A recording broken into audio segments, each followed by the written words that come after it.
He's So Teflon. you When it are comes totally to in drugs general and alcohol. over is that total openness to parts that are rationally give a understandable. speech about it. I, I'm I, done. I can make sense of it. I He can wrap my head just around went till he it. wants. Hookah, a folk on the other hand, often means a list of non-commercial powerful that often defies comprehension. Stuff like that. Mercifully, Remember we've seen absolutely that off the amazing. podcast Why is the where he's powerful like give us making little cookies? great faces. Why just give us measles like that that don't Yeah, have that's rational understanding? Because we won't all understand ridiculous ultimately to become a I power. feel like we make those kind of So faces there are sometimes. I so don't think many it's from beautiful the things vibe that we and so I understand probably in make this those faces for sure. life. But part of what You're it not needs on to be drugs, is right? the ability I'm on to sober. believe I'm even if you mocktails, dude, can't but understand. The listen, on ability social to media, convince this isn't even real. if Where I there's white can't powder, wrap my there's head ad. around it. The ability to Yeah, I say mean, dirty this clothes makes on a nice absolutely suit. no I mean, dirty sense shit on a to me, nice suit. but That has I'm it worries him committed something, I guess. to doing it Pray for because job, it is you. what I can Chicago Not to start a asks. narrative. Allegedly, That's what it needs allegedly. to be a year to do It things that was you totally understand. normal to That's see great, 15, but it 16 year appeals old to girls you. in the club with Like 40 the year old things men that in make the sense to 90s, you, right? of course you still get Plus, I excited for hate that. 990 The biggest accomplishment Did you of see a the human screen is did take to you? jump holy No, I things didn't. and We try don't to even come want to in. say I don't that get if it. it's true. I It don't just sounds so understand bad. it. Wait It till feels you see the something that picture. absolutely Yeah, okay. would Oh not my do god, this. it's But bad. you're not That picture is so funny. That's the face he made after he saw the Elephant and you Graveyard asked me video. to do this, and therefore I am in. Perhaps that's the term. Comedy's Torah hard. by a hookah. The hat is So all crazy, you are man. is a Torah Like, Jew. It's listen, not I enough. get it. I'm You a have to bald be a guy, hookah right? Jew as Have well. I ever You wanted to have wear to a be the type newsboy of cap? person that Goddamn is right willing I to have. commit, Have I even thought about if it you don't endlessly throughout my understand life? Can I the pull why. off a newsboy Even cap, if you don't fedora, fully etc., appreciate etc.? the what. Yes, I Torah consider it. by a But I don't do hookah. it. Because I know I look like that. Hookah. I don't want to look like Well, that. by a Torah. I mean, you got this If dude you're a drive fast hookah gas. Jew, That's true. I have better hats. Like that's why then this the is why Torah we parts both of have great Jesus. hats. Yeah, we You're a don't Torah need Jew, sometimes I still have to work on myself to be a what the fuck? hookah. Do you think Torah by it's a like he's a Jew. Peaky If I used to level up Torah, by a hookah, I still have to work Peaky on myself Blinders to become sounds a close like you Jew. show up at him because it A sounds like a solid hookah person. is on Peaky that level Blinders. where you are Peek out of committed. it. Whether you understand, you don't understand. Makes sense. I'm a soldier and I'm reporting for duty. It's part of I am your son and I'm here to serve you in whatever way that I can. If I'm a hookah Jew and I'm in and I'm committed, well, by a partner, but that's confusing. I'm a hookah Jew. And stuff that makes sense, Yeah, stuff I do that too feels because good, we try and stay away the from stuff that fame. speaks to me, You know what I mean? that's Yeah. the easy part. I don't really want to talk Torah about by a slow hookah. Joe. I'm a Torah Jew. She I'm seems like a working nice becoming a person, I hope Jew. guess. I don't I'm really a want hope to get Jew. into it. Baruch Hashem, I arrive at the spiritual state that I truly need. Alrighty, let's see. So incredible. I have a hard time for the hook color. You might She farts a lot. The farting stuff is kind of funny, but I can do without it. That'd be cool if you could. Just no more slow down unless it's farting or breathing. says. I mean, it's kind of mean to make it seem like you first, but then it's obvious she's not farting. Yeah, but you know, would you want, if there was a subreddit, would you want your wife on there just constantly farting? Oh man, if you would have made it about me, I would have been like, yeah, but if it was my wife, I don't want that. No, you want your family, you want to be attacked yourself, your family. Then it wouldn't be ma'akev. That's Why not? It says hookah. I attack my family or others. Which was a shiny awesome. If you Listen, see the hookah, you would see the find hookah. Because the Papa hookah married to does a say Mexican, hookah. but he gets But where triggered does when it the say family hookah on? speaks It's Spanish. hookah by consumption on each. That sounds like So by definition, again, What the fuck is Marshall? Don't just done say that. because that's it. Fucking Hookah last night I by popped the off because actual Joanna's sacrificial part.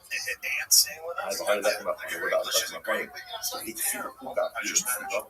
Yes, I see. That's my Spanish. point. It also Well, says the hookah. kids aren't It's the hookah by consumption. Each time you learn, you need to start on the Hi, Miss Aquarius.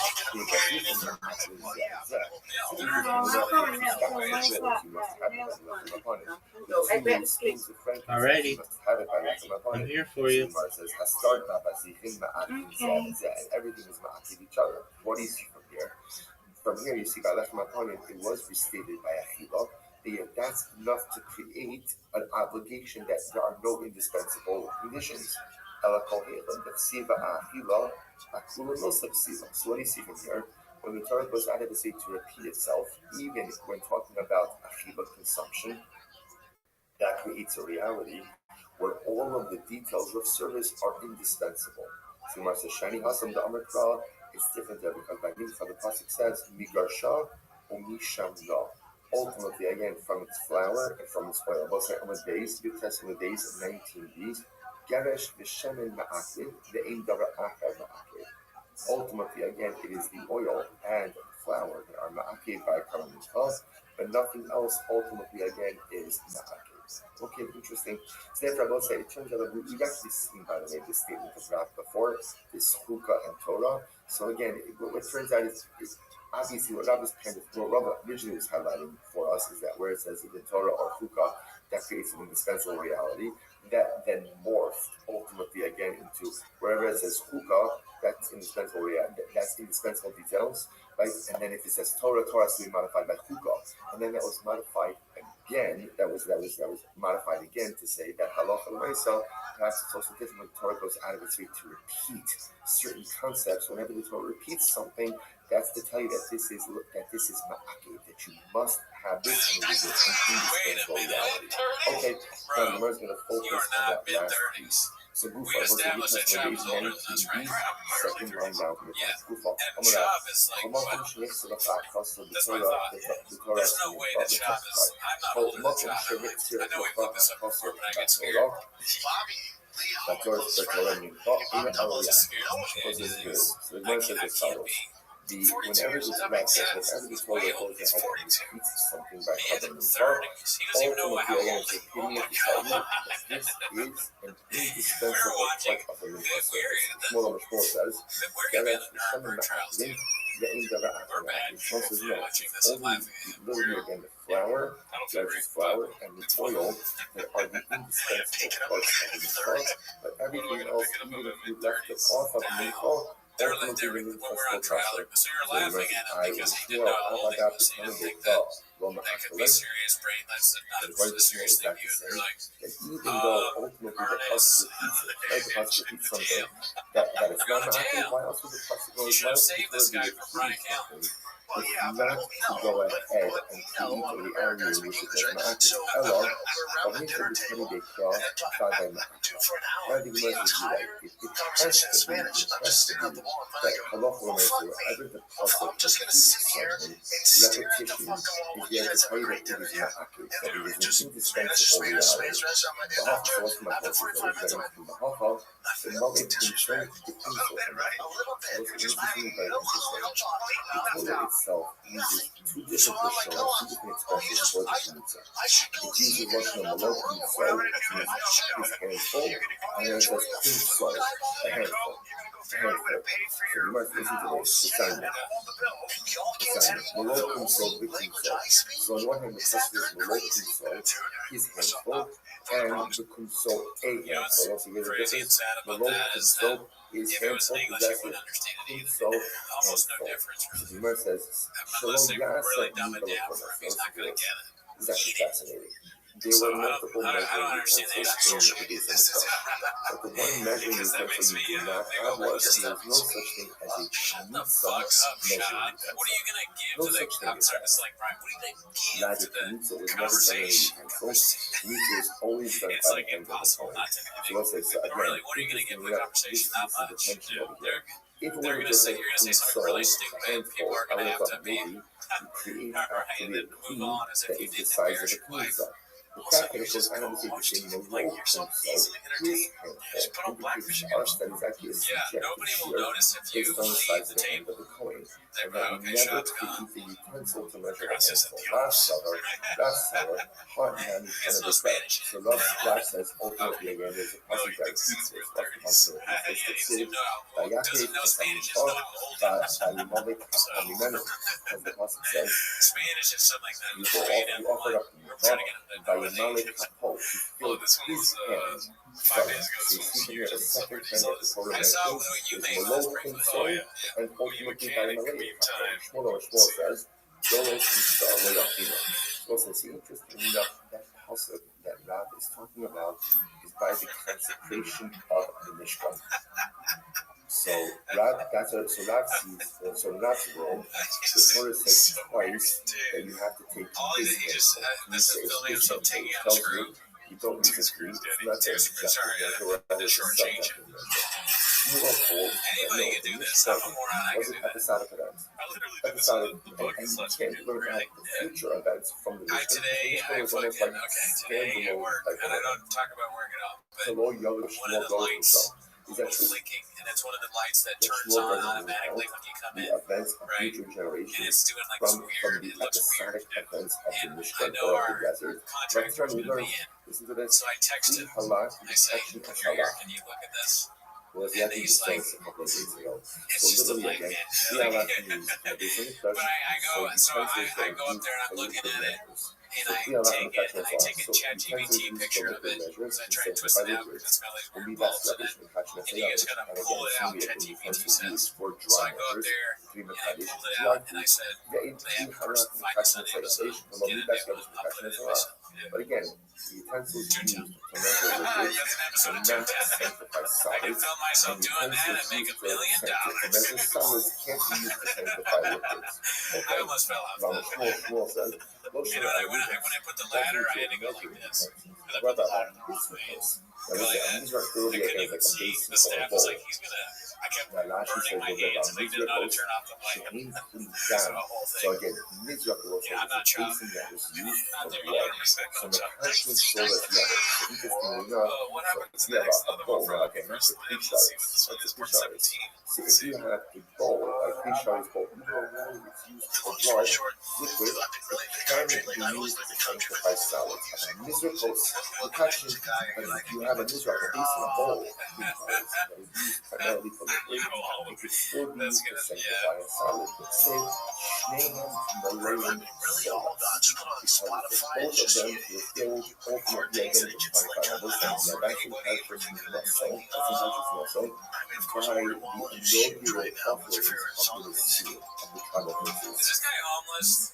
So ultimately, again, it's a all the utensils He's like with filled with grilling it, source man. flour, which means that even the utensils that normally have been used for liquid will also used for flour. So from here, it Because sees that I like halacha Morgan Wallen, sorry, right? But I sees can't that even remember the halacha name of the uses song. the I probably, if you asked me, I would just start singing it.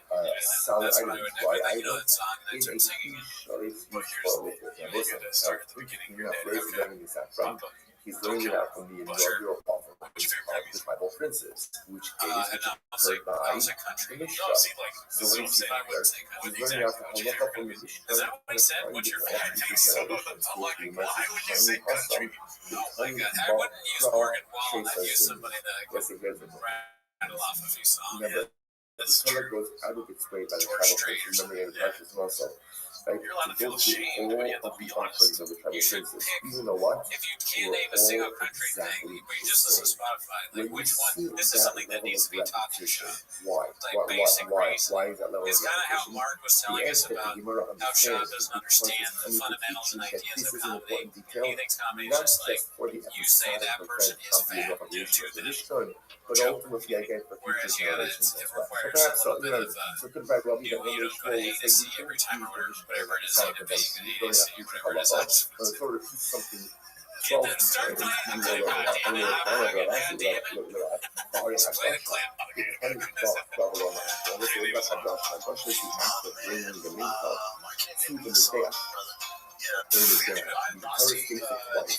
Yet Allah Almighty says not to be. So the Gemara says 9 of 10 days. But 6, where do you see that? So this is just the 6 of the Prophet says, those Christ and Mishpat gave us so many out of the Pnei. The Prophet says, so where do you see the repetition? The Prophet says, this is the rule of the Mikvah.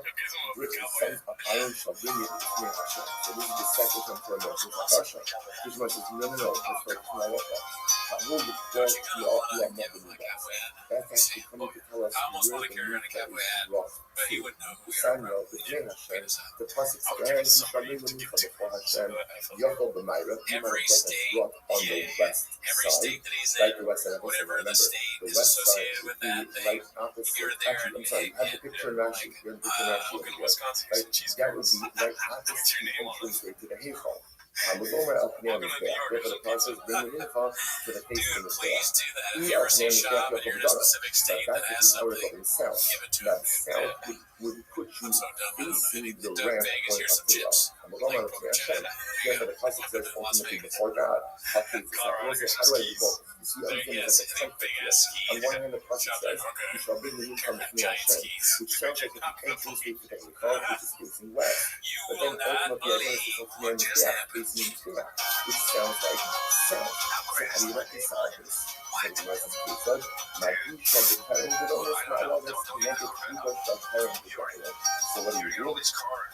Ultimately, again, you bring it to the southwest corner, opposite the edge, ultimately, again, of the corner, and that's it. So again, essentially, if you bring it to the southwest corner, which you can see on one hand, has certain elements ultimately again addressed, which may extend facing to the entrance of the not directly opposite, but in the same direction. And at the same time, we also have happening on the corner, ultimately again facing towards the direction. That way again, so again, the American people that have shift over here from Russia is less people that have Russia as Ma'ati. Entirely the repetition, ultimately again, of Russia is the true police.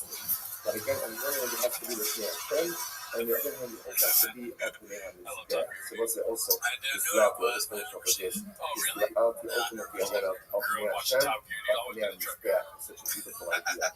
The golden light, ultimately, let's see here. Plus, by the way, I am 313. We have what the fuck is this latest episode that I think we're gonna have more clips about this, but the band's one, yeah. Want to eat a life where I am open air, and the answer is open air is there. Okay. Callan just spent 2 hours downplaying and normalizing everything in the FC file. He said he talked to Rogan about the Ben's episode. That goes on a stick on to stick to a few points the entire episode.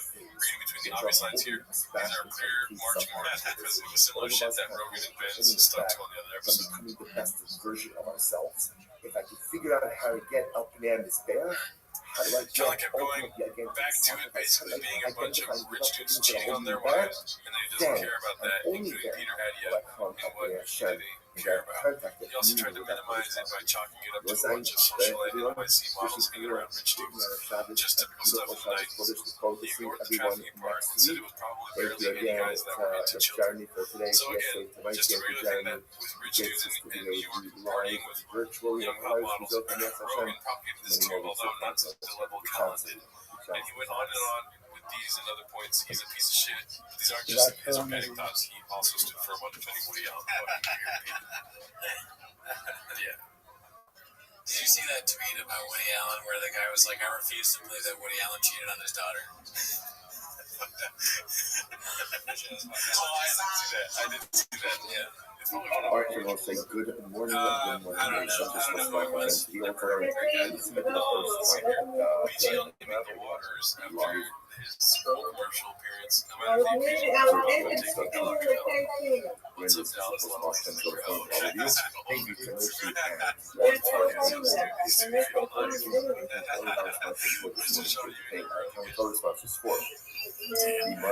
Shout out to BG. He's got some great comments. Right on the big old piece of shop. I heard about this too. It's like KG calling him out for talking shit. Okay, there you go. That's my brand. This is old.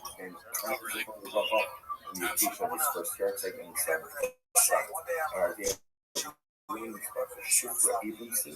I didn't say it was I think I'm just saying grandfather of my 100% you do talk about earlier fights. All of the shows that we are family that's it right here.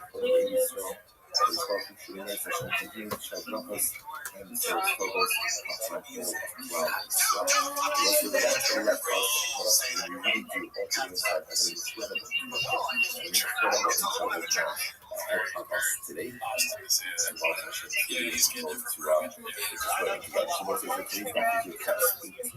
we are picking up the next session on designing on the things 3 months from the bottom. So the verse is sounds low. The only number of colors that again, we were learning exactly interesting focus on what happens if the person has a shelf table regarding something that really is supposed to be. Or conversely, He's trying to explain Miss Aquarius?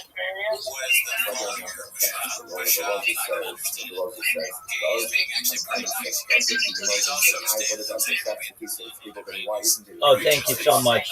Thank you so much. I really appreciate it. Understand what other people are doing. say stupid shit. Shout out to Miss Aquarius. No, you're good, girl. You're good. Thank you so much. I really appreciate it. Shout out to Miss Aquarius. We are of one mind. What a wonderful woman. I didn't see the Bill Burr part of this. I didn't finish the whole video yet, but I'm like, probably the Riyadh stuff, I guess.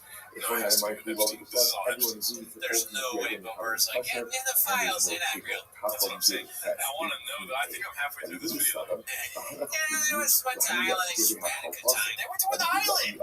Okay? I was getting tired of all these people saying that like, they're on the plane. Hey, the guy who's been convicted of some horrible crimes. Yeah, I mean, listen, planes are fun. Because there's no way they said that. But podcast grant, no offense to me. Narrative Peter. Thank you. Thank you. I was really going to just hang in there and be like, you know, I saw nothing. See, I didn't finish it. So let's see what he says about Boomer. I think this is important. You're going to search like the little trick thing. Yeah. Boomer. Okay. Bill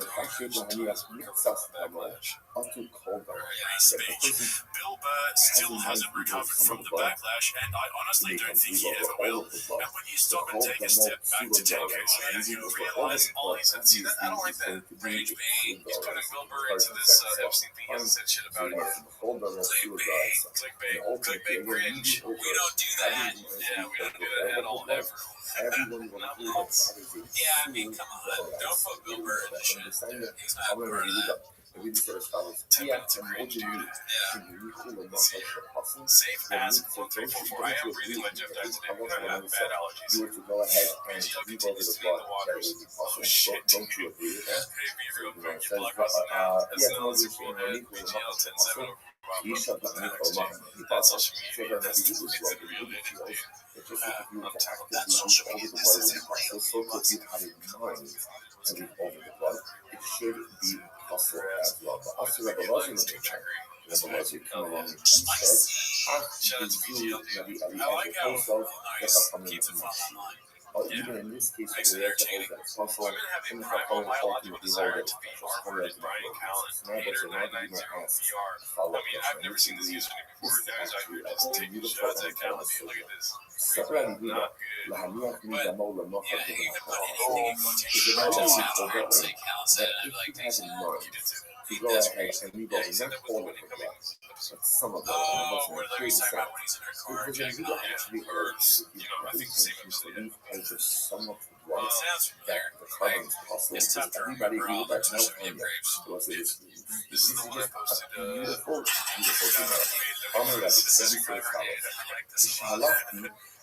So I saw it right away, and I was just like, oh yeah, that's it. That's it right there. Great effort. Yeah. And then somebody confused me by saying we have the actual video, so we make it oh shit. This is better. Yeah, this is better. Yo, what up, dog? Now, we're actually on the same page like this. So, even though we say, I've never seen that. Well, I don't know what you're talking about. I'm more Jewish than your mother. I'm the most Jewish. Did you daven today? Did you daven today? Did you daven today? Because my uncle works in the immigration center.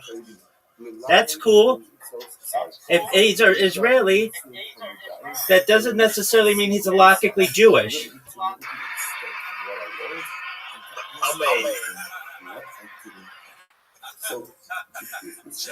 Doug, if you're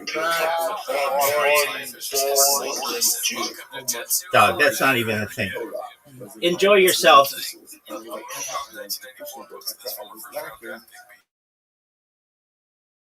going to get closer than obviously not what Rabbi said. Rabbi said,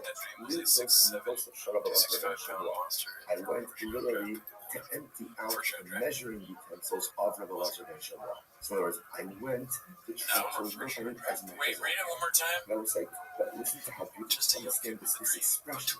So that was going to learn Rabbi Elazar ben Shalom. And he says either one or two expressions. Either I went to see how much is in my measuring utensils, and whatever I was deficient, ultimately, again, I was going to complete. Or I went to empty out the measuring utensils of Rabbi Elazar ben Shalom. Just a young kid with a dream, but to achieve that dream, either way, what you notice is something right up to that. Okay, but what comes after that doesn't make sense. There's something So missing. let's just start with I was a 6'7", 265-pound monster and former first round draft pick in the NFL. Just a young kid with a dream to achieve that dream. I have to figure out what I'm going to say. I say aggressively, I like to. Or I just need to take as much from already as I can because I recognize that my measuring utensils are let's go to hot. I want to get some fucking so no person has everything. And sometimes it's so beautiful. What is it that we do when we learn?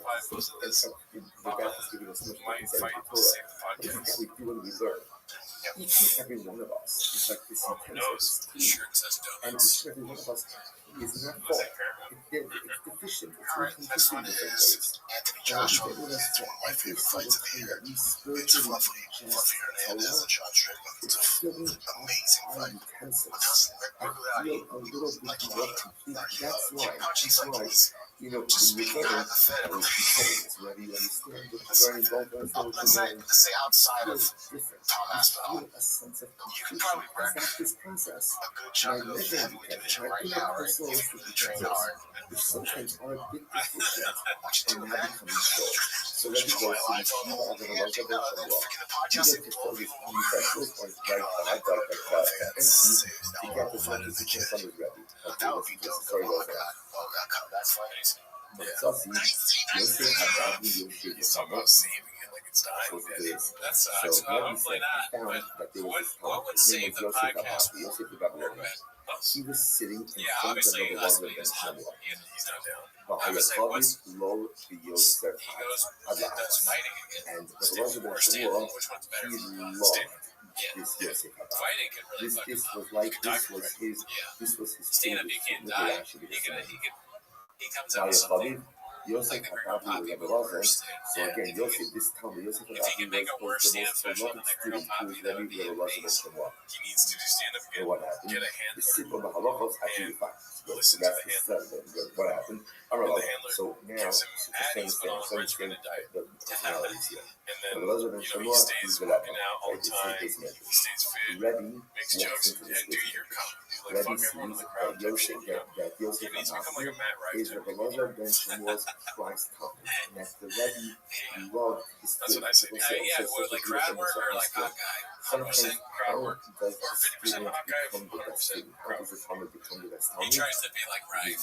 He dresses like him. He starts doing that. He tries to do a Rife accent. Yeah, that'd be funny.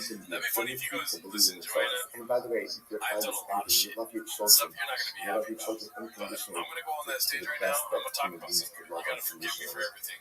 And then accept what comes out. Because I'm going to make you love it. And then he becomes Matt Rife. Real tough. Because Rife, when he's doing stuff, he has that stance. He's like, Great things. oh, So now he's so Rabbi confident, you know. this exchange Oh, okay. between What do you Yosef do? Hadavi Good and job the doing that Elazar in ben fifth grade. Shalom. They're like, I'm a Doesn't do violent this. shit. Oh, Oh, okay. so this is now Yosef Hadavi speaking to the Elazar ben Shalom. Like, I'm get a a pilot in his ass. Shofet es hazeva. Lahanicho mizgamo u'mochar. I think there's this weird chemistry that he has with the audience already that everyone thinks is enough. With the intention So to he go works ahead in his and favor. leave He just stopped at the wrong blood time. till He tomorrow. stopped at the time where everyone thought he was not funny. And so that's what he is. But he, dude, he uses that to your advantage. Everyone thinks you're not funny. He says something funny, you're hilarious. So this is Yosef Yeah, Hadavi that's true. asking Rabbi Because Elazar ben if you do Shalom. say something funny, they're going to laugh. If you don't say something funny, they may laugh hard. So there's no, it's a win-win. It He's is won. kosher. He won the game. Okay, the We Gemara should do says. comedy again. Yeah, I think we made our case here. Good. Let's see here. Right, well, actually, it's fine. This Kosher, is say by kosher. Dandy This, Kaufman so you'll see to about the Papa act. Super Bowl Those are commercial going to know the discussion. same question again in the evening. Let's see. I'm a little Halftime again, show. discussion. You'll see about the act. I don't know what happened. I don't know in the what morning. happened. I'm a little kosher. Super Bowl used to be so fun.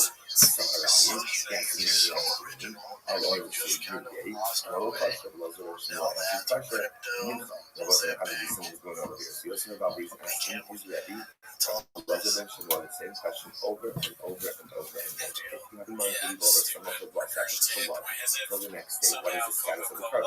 The reservation was consistently answers the question. Mincha, on the low pressure, Elish, the blood sugar, the reservation.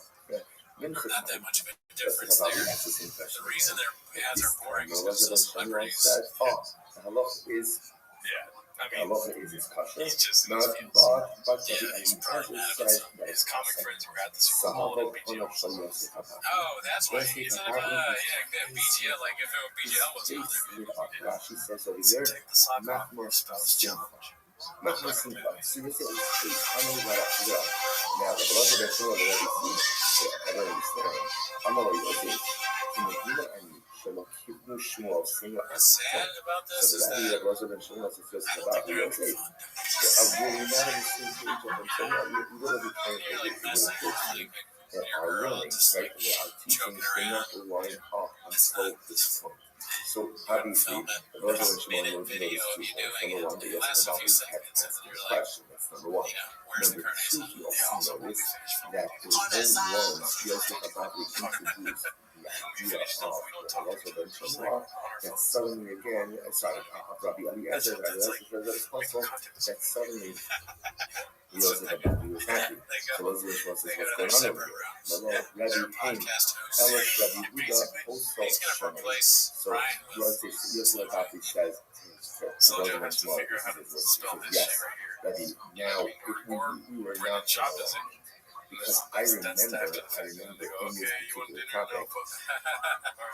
topic, that I heard from you, I thought I heard from you, that if you can have anyone to eat over blood, some of the blood for the next day, that it's not progress, that the Rabbanan say that it's kosher, but Rabbi Yehuda says that it's kosher. I thought that's what you taught me, because I heard that whole time you got, it was actually the Kabbalah for the Matzasi. And I was asking around. I was asking people, I was trying to figure out, you know, I was trying to have heard this from you, but I was trying to find out the end of anyone was trying to recollection, trying to find the cover, and I wasn't able to find anyone who was able to corroborate this idea. And then what happens?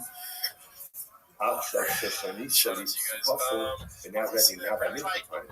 When you told me that you hadn't went, we will go to the next day. It's kosher, but Rabbi Eliezer says that it's also literally, you have the most objects. So this is overwhelmingly beautiful.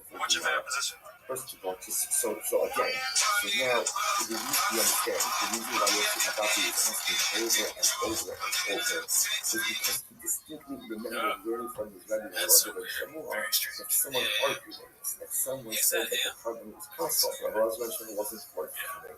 Or didn't say it. Finally, by the time he said it, now again, I just want to point out, when Yosef Rabbi hears his Rabbi Shamuel, quote the position of Rabbi Eliezer, that the carbon is constant. If you notice the Russian, the Russian of the US saw the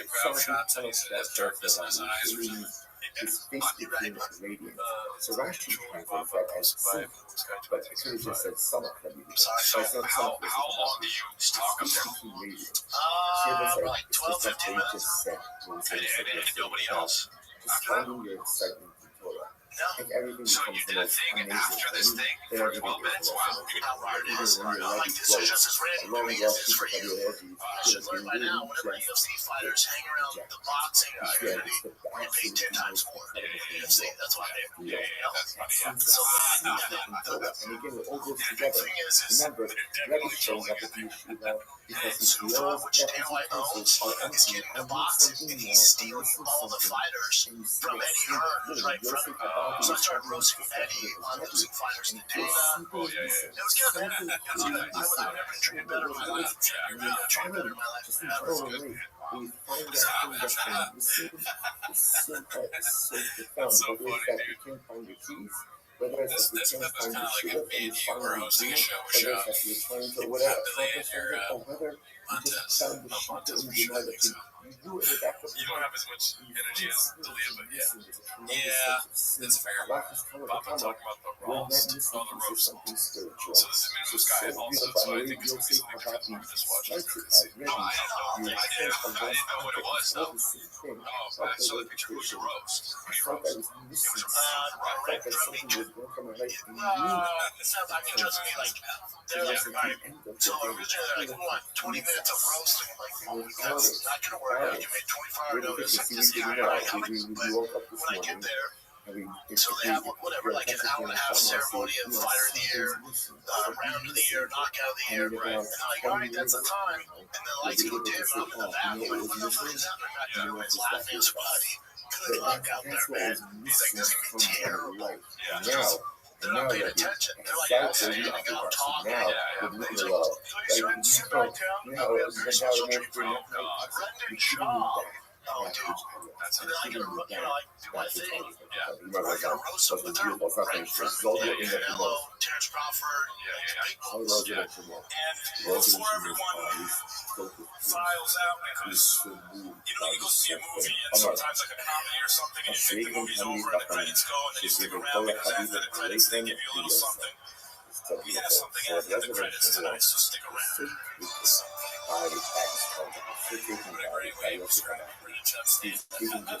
We have something. I got it. Terrence covers like that man something so. I got it, man. Yeah, but I was what? Trying to find it. Now, when he finally established the itself because understood that what Yosef Abavi is doing every day with his Torah is just trying Colin on Seinfeld. Yeah, so this is part of it. Colin on Seinfeld dating COVID too. Let's say it again. He started dating her when she was in high school. High school. Okay? I dated her like 4 years. Yeah, okay. Only 4 years. Again, you're talking to a dude with a 17-year-old daughter in high school. Said even back then it drew some strength. If my daughter called me and said I'm dating a 40-year-old famous guy, I would lose my shit. Oh, really, dude? Oh, yeah.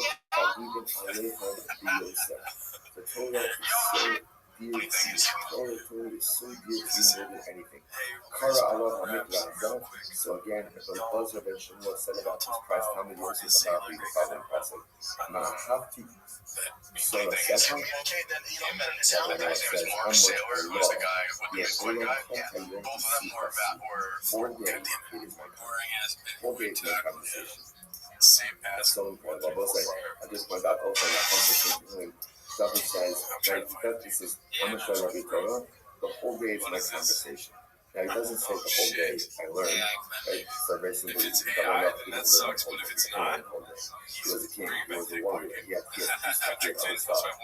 But even if you're not actively sitting in front of the circle, how will you be sure to be part of the conversation? What do I talk about? Again, it's not that Shaila is doesn't have Torah, doesn't have refuge, doesn't have spirituality. Does it explain does it frame the way I talk? Does it frame the way I do business? Does it frame the way I interact? Does it frame the way I go through the world?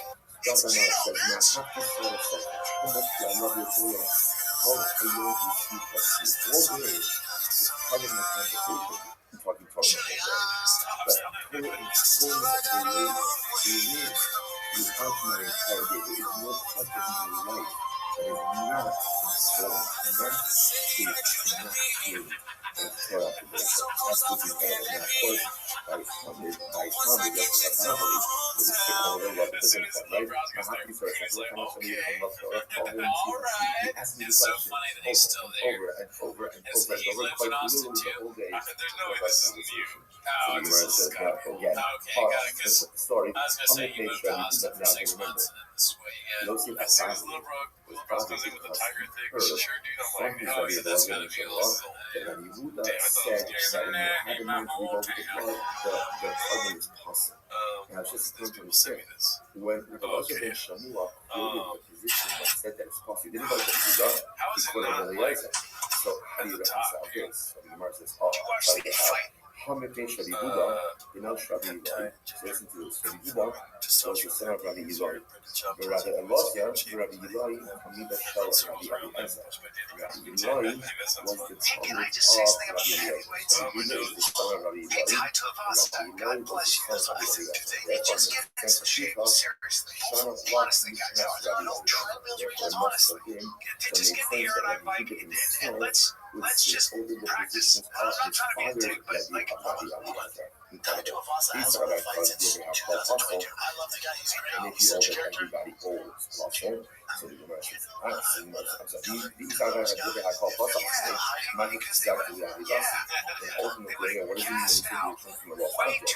He who puts the Apostle, that's just not discipline. You can have question whether what do you have to say, you have to hold that it's question. Eliezer is also oh yeah, I know. And therefore, again, ultimately, I'm in the position of the religious role. As Colin Rice said, he also was very possible. He hockeyed my fault in this way. He's made a job. And now, let me focus on comments. I mean, I'm sorry. Those are mine. Again, what does it mean when it says because it's my focus? But Colin is my focus. So solid. We should mention those were also the days when you could put some miracle grow in your cereal. But having said that as well, you know, you're right. It's funny what testosterone can do. But either way, you gotta be in better shape. You gotta have to, and you have to have. So in a way that it's your job. Notice this steroids. Like Tai Tova said, is there has potential he can slug, but you gotta work until the bullet's over. Like the whole Dutch championship belt at the UFC, they'll call me another spot. Yeah. It's just such a girl.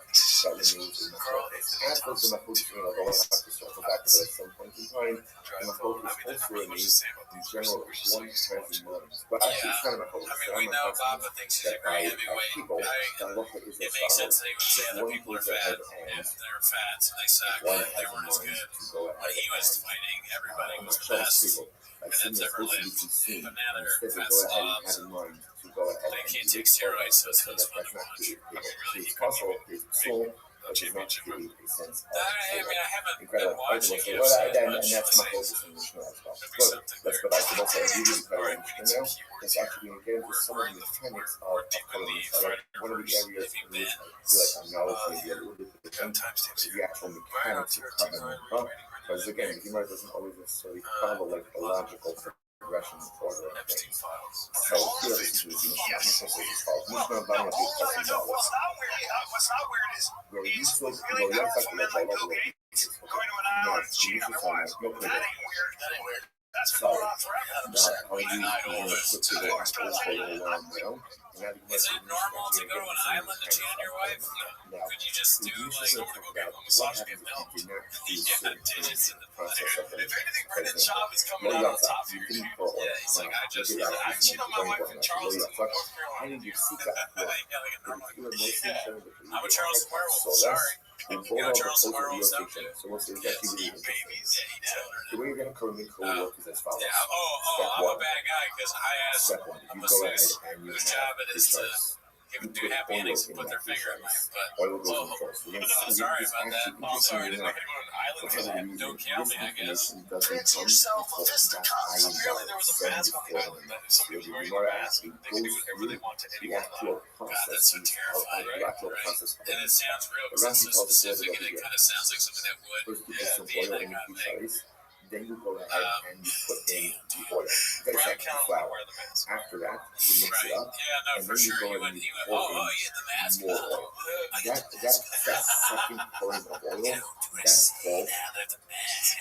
called the secret. That's called the secret. In fact, if you look at the shooting events over here, it says, obviously it's all sexual too, so you're going to have so let's change suppose that the yolk takes if you see Brian Callen in a mask on or off an island run, it doesn't matter who you are. You're going to see him with flip-flops on, he's an entire oil. Then you go ahead and What I'm saying is that, for the most part, it looks like that was the operation here, right? It looks like the operation, right? It was a boss, basically, right? That's it. So let's say let's say you didn't port in, And so what happened is, that's what we're getting, right? Well, that's basically what's happening, and people wonder how did he get so rich? And it's kind of easy for, if you're working for the country itself, for them to be embezzling money and washing laundering money. So he was basically just, technically a pawn for them to basically get, because you can't just like hire Bill Clinton. I think Coffee Zone was talking about this, where he was like, you can't just hire Bill Clinton, you can't just hire these people. So what he did was get dirt on them, get them. Now you're not, now you're, like, I'm not going to say whether I know or don't know if they showed up there knowing he was a kid. Like, some of them, it seems like they knew Bill Clinton. If you know it's a 14-year-old, they said, no, I'm not saying, like, they showed up to the island going, they went to go to the Giannis party, it's going to be all about him, right? One time I get it, one time they're probably getting it. When you go back, like, there's certain levels where before you pick the meat that after you take it off, you break it Chop gets an invite to St. Barnes. He's like, maybe a party there. Like, no, Chop. Oh, okay. How would Chop say dirt shirts? Inside of the Oh, man, I can't believe that. So let's say again, you did not break Adam Dershitz. you didn't break the pieces. Okay, that's what says. Man, my target goes to pieces out of the Dude, that's Adam Derlitz. Boy, the color on the house, and that was He got a monster lawyer, Dershitz. Derlitz. They know, like, that's how you, I'm surprised I've seen even went to jail. Derlitz. He calls him Alan Donuts. Alan Donuts is lawyer. The same guy that worked on, I'm trying to think of a way to say O'Day wrong. Okay. Okay, Simpson. You didn't have salt.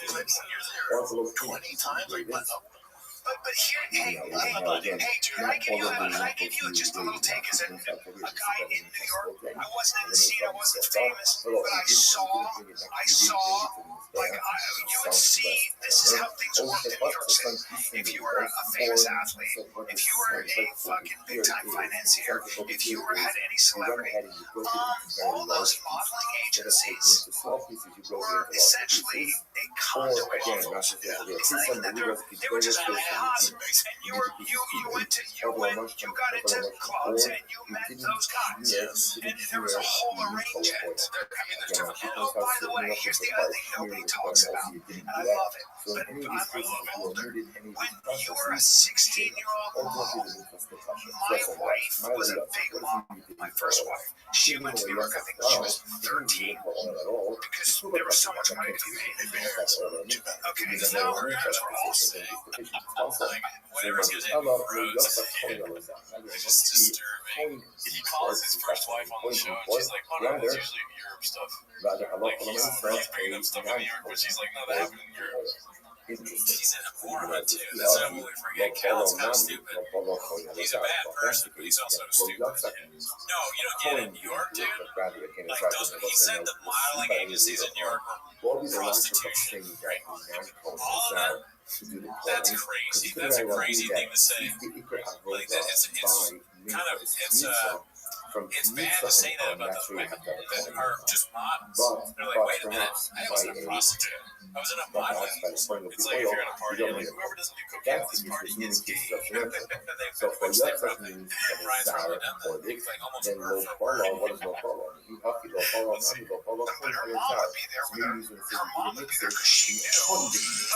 But please understand that those the stories, I'm sure, by the time you're 13, by the time you're 16, back then in the 90s, 80s, 90s, let me tell you something. You think those clubs were looking at IDs? Here's my fake ID.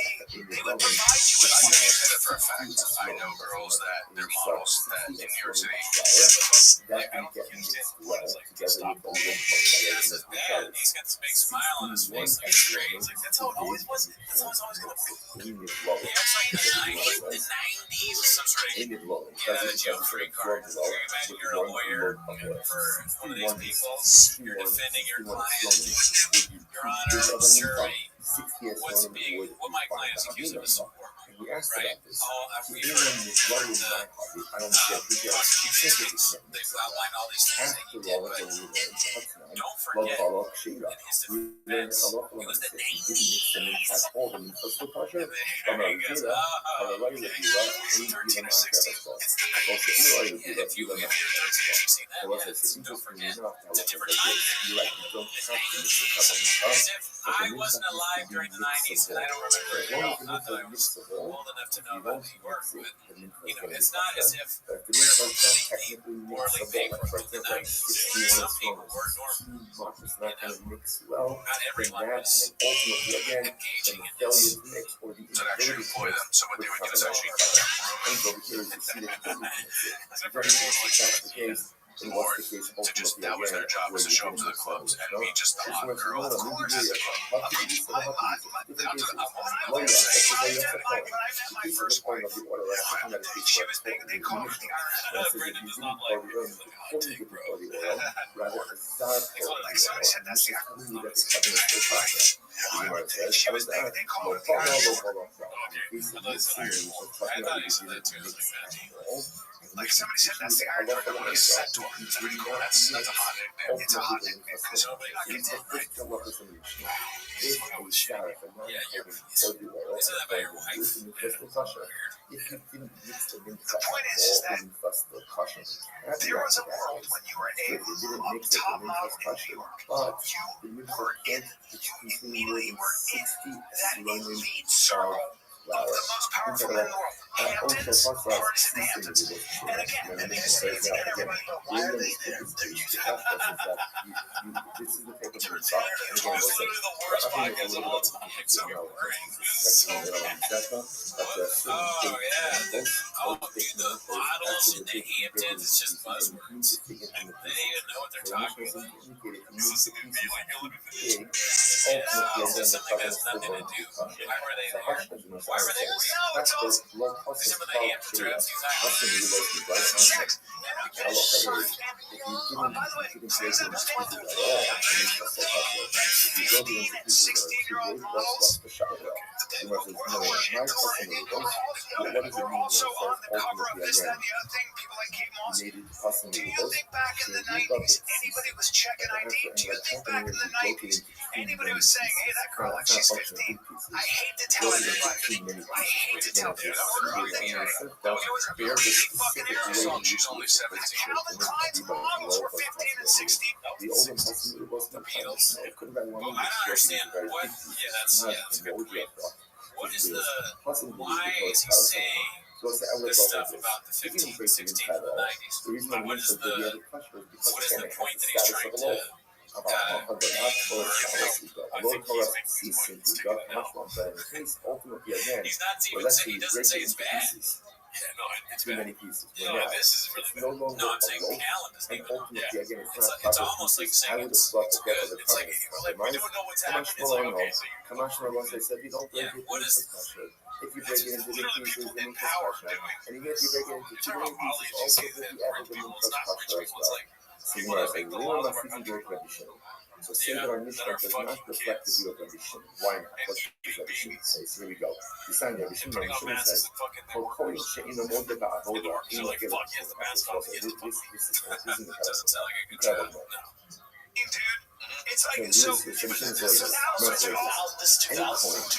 Even then, even before man. Here's what I will say. I'm not saying it's the years are too. I'm not making excuses for it. I'm not making excuses for it. I'm saying I'm saying the traditions of this 12, 13, 14 I've been around. I'm not that old. If I went to a party and I see a fucking cow or a chest plays, I'm not gonna be like, oh man, she's a fucking guy. What I'm trying to say is this. What I'm trying to say is this. Yeah, no, I mean, if he wasn't trying to make like a joke, it's not, hey, this isn't what Deb Heck in comparison to Callan, yeah. Callan's like, no, you get me wrong. John's like, I'm not going to be there if there's a 15-year-old. That's what a normal person would say. Funny because the thing So I is, was trying to make the joke, Ainda but muito Cal was trying to make a bom. serious point of like they were 14. Obviously, if you see a 13, 14, 15, get the 16. You'd be like, what the fuck are we doing here? Here's what I'm trying to say. The majority of those girls who are moms as young as 13 who are supposed to be hooked over, okay? I promise you, probably 50 to 60% have a story about how they were 16 dating a 32-year-old. How they were 16 and dating a 32-year-old. Why are you saying this? You shouldn't be the one saying it. Let them say it. It's just a strange thing to say about a group of women that you don't even know. 50% of the 13-year-old models had a boyfriend that was in their 30s. Did you say anything about this at the time? You just thought that was normal? Maybe if this is true, that's very strange. But it just makes him look so what? I'm a broken record. The LA Times should write about this.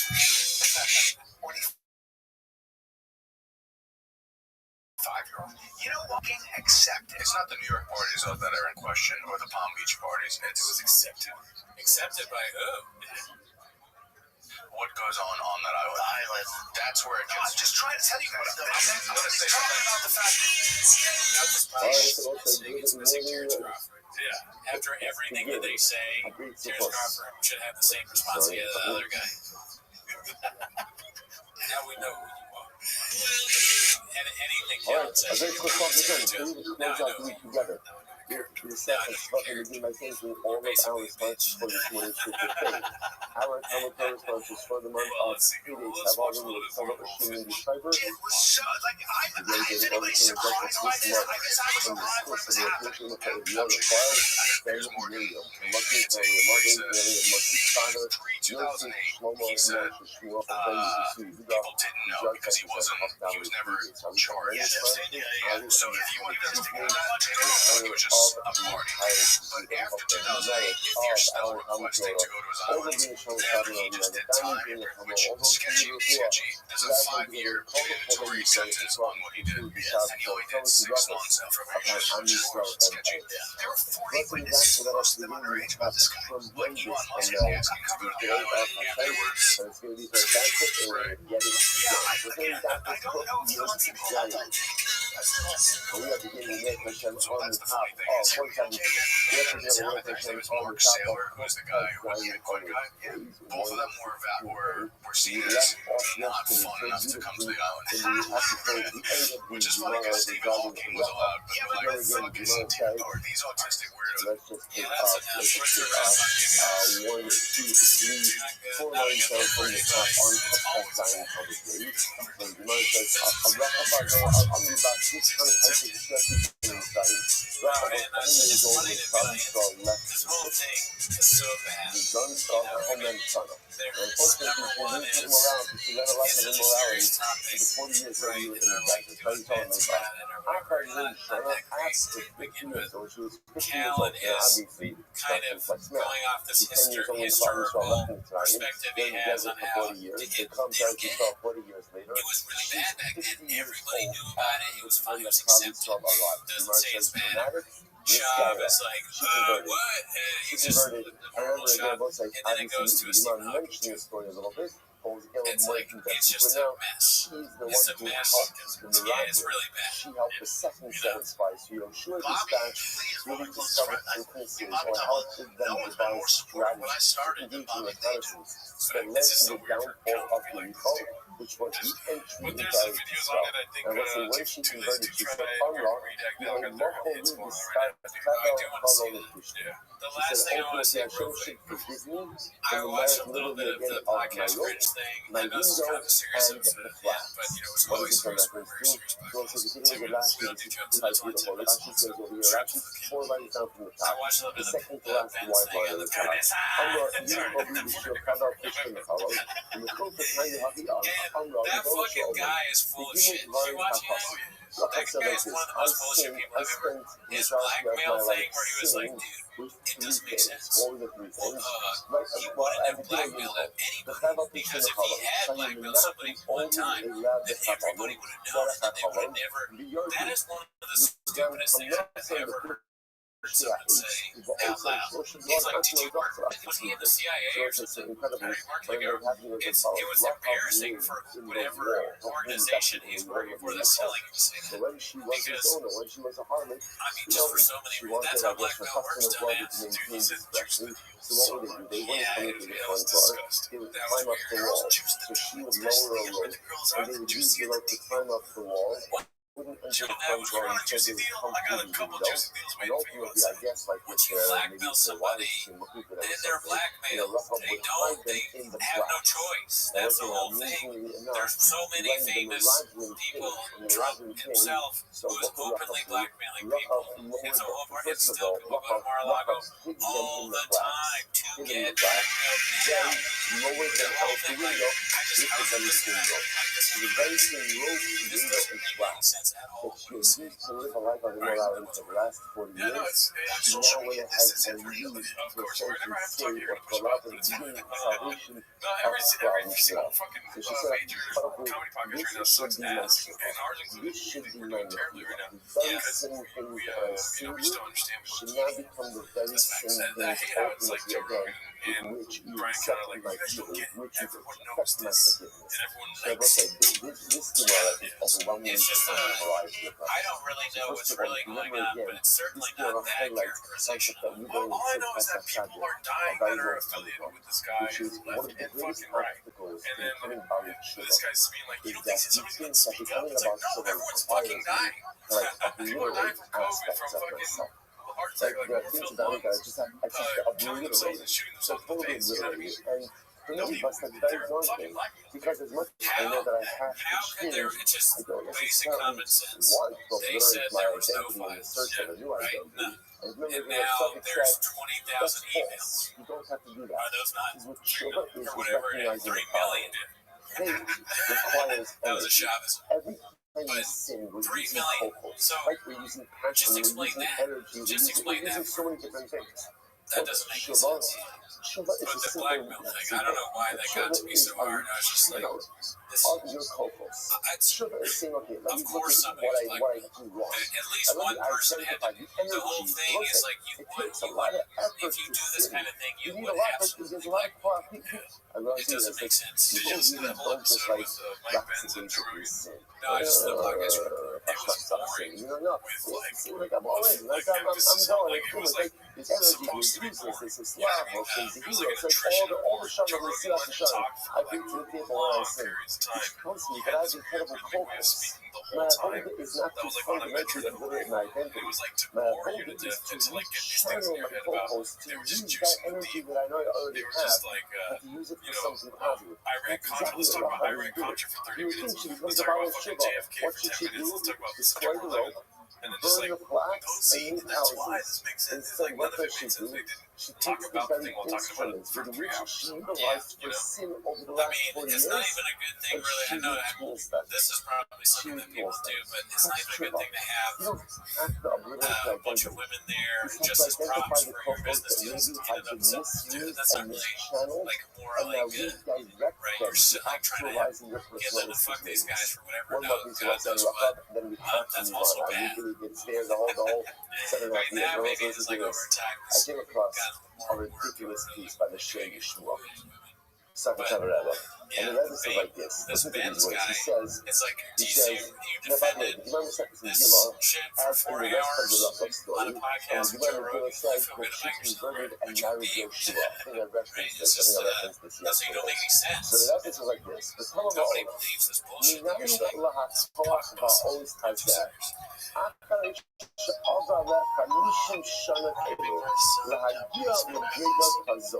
Sorry. Well, that's it for us, y'all. See you next week. How does a person do this? How does a person live their life for 50 years a certain way? And by the way, it's not just a certain way, it's a certain way, right? And then have the koach have the ability to mentally do a 180. See, what the shame was, how does a person do that? It's not that shot that, like, okay, she was a rebellious kid, and now she's 20 years old, decides to get her act together. She's 50. I mean, 50 is very young. I want to go on that. They're exceptionally young. But how does a person do that? You live a certain way until you're 50 years old, and then, like, that? You just turn it around? Something is getting involved over there. How does that happen? Like, how does that happen? Like, first thing, yes, this is what he says.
about Shluchim. So ultimately, again, what is the explanation? They give it to our Shluchim. They all think it's to our Shluchim. It's only Jews who ultimately, again, are commanded about Shluchim. But again, an Abdamor is not Shluchim. So after that, the Bono Bono Yachmo, who Machmir Arash from Ashluchim. So listen, this is the thing about it. If you think about it, we mentioned it today. It's then Noah decides he wants to bring Ola. Go for it, build the Bama, and go bring Ola. On the Yaakov Amravasi, also the Sanyon, the last however, again, a Jew, when the Bamos are he's writing down what he saw. He's like a citizen journalist, and I respect that, and I honestly, a Jew cannot. Furthermore, a Jew can't help a non-Jew build the Bama. He is the new kind of journalist now. They think, nor could a Jew be the Shaliach of an Akum, he's telling people what's going on the streets, and sacrifice on the Bama. So he's like, more like CG. However, a Jew can so what did you do today? What did you do before us? Oh, I saw an ice agent, so I sucked his cock, ate his ass, and swallowed his cock. You can go ahead and give instructions to Is that just a you thing? That's kind of no. Everyone in line does and hire other people to do the work. Again, I can manage, but ultimately again, which makes sense. Tony just kind of does that. Don't want Jews involved with Bamas at the time when Bamas are usher. So to go ahead and project manage, that you can do, but you can't actively engage in building, and you certainly can't be the Shaliach of the bedrock. You might know the story. It's a really beautiful story. So sorry, Brandon. You look at Shavuot Malka. So there was another very interesting performance. Who was she? She was the mother of King Shavuot, who runs Persia. If it starts up again, and listen to this. Shadra Korban Milava. She sent a carbon to Rabba. Now, this is obviously after they sent it. After they sent it. And the time that Bamos were also. And then again, what do we see in the Mishnah?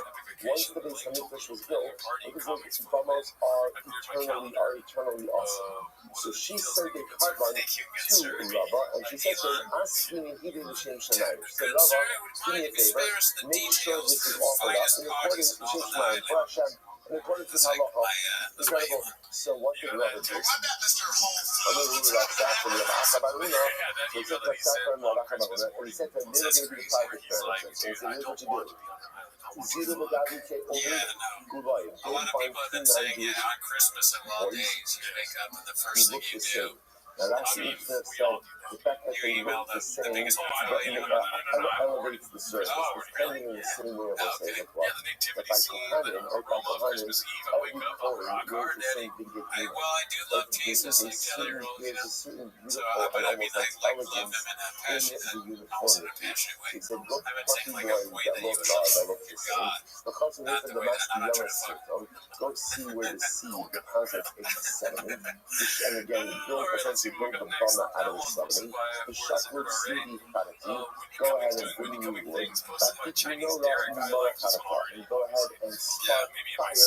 Marakataka really means a new piece of metal. So in point of view, it's right in the assembly by this, all unused, including the Bama, that's putting on the Shimshon, and offer up the Kabbalah there, up on there, the Shimshon. So I'm just giving an example of a Jew giving instructions about a Bama, but of course not building it himself. I'm going to evaluate the time, Kiman, Kiman, so let's see, but marking stuff on, it's mentioning that Rabbi implies that everything should be used. The wood should be used. The metal used to start the fire ultimately again should be used. So by this particular office, I've seen this first by learning, the sign of Resident Shmuel, when man is gas, when Shtamish for Hayot, just like when you have these gas, that's the name of this gas. It was not used by a common, it was not previously used for mundane purposes. It seems to be Shtamish for Hayot.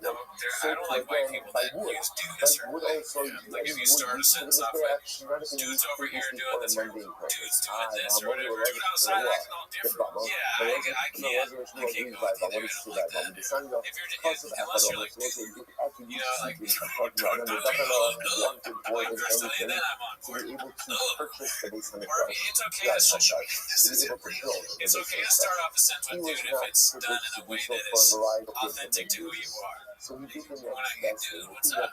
That's okay, but dudes out here doing, the music, you don't which talk would be like sung that. by the Or Rabbinic that's choir way off in the base, Middle dude. Lush. Or Right, that's Rachel, number Miss one. Rachel's And number always two, been like he that, purchased dude. the site, What which are you is talking site about, Miss of the Rachel, base in on the that from a voice? man by the You name of disgust me. When you Aravna like say everything is bad about Remember, it. just another piece of information, as Yeah, no, much she as under sucks. Yeshua, they conquered much of Eretz Yisrael for some very interesting reason. They never Yeah, conquered the hilarious Yerushalayim. Rogan was like, David was actually the one who conquered Yerushalayim. So Yerushalayim yeah, at the at time first of he goes, David at the and all beginning these was people, still all they do, controlled they very spend much all so day by a on guy that breads. Fadi Rusi, They just the Jebusites. never get anything done.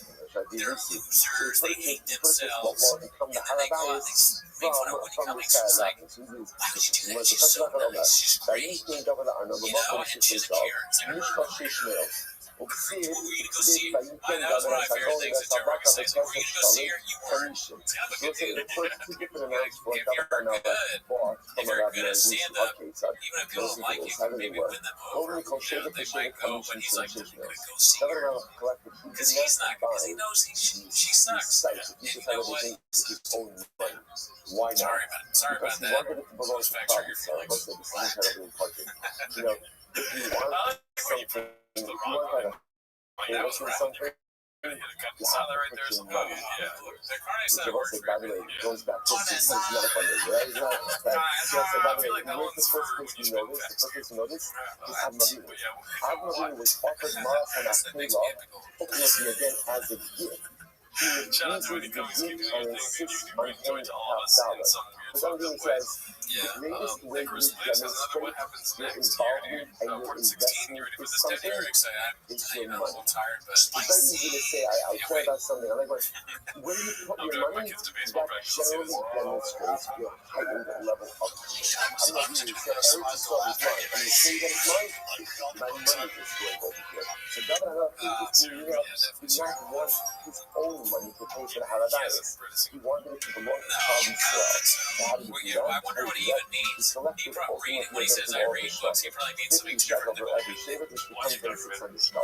Maybe over the Shem Abba Yossi Ben Dostari. That's a good guess. I mean, he's doing 8 podcasts this time. He's doing Food Tube Diaries, Pizza Hut, Express, or something like that. Fighters that love fighting. So, all these different shows. And the rest of the area, rest of the domicile was $600. That's a good point. It's unlikely, but I honestly think what you're saying is a nice assumption that it's thinking that he's saying watching documentaries, but what he means is he's watching documentaries, but he's saying, I don't even think to him, reading books could mean anything. Like he saw a flyer and or he like someone told him about a book. And the other utensils for the salad, for wood, firewood, so ultimately I get them why it's fucking brought up. Because remember what I said before, that for a bummer, you have to use new stuff. It's interesting enough, once that's allowed to say to David, that is take all the calorie utensils, try and use it for wood. Those are the things they use. So what do you see from there? Even like you start when you use for a bummer, Rabbi would say, no, how come not in the category? Yeah, actually, Allah had these utensils which had not been used up until that point, and therefore he told them to use it as wood for the bummer. By the way, Mark, what am I reading? I'm reading Mita Shot Football, a better football. Very helpful.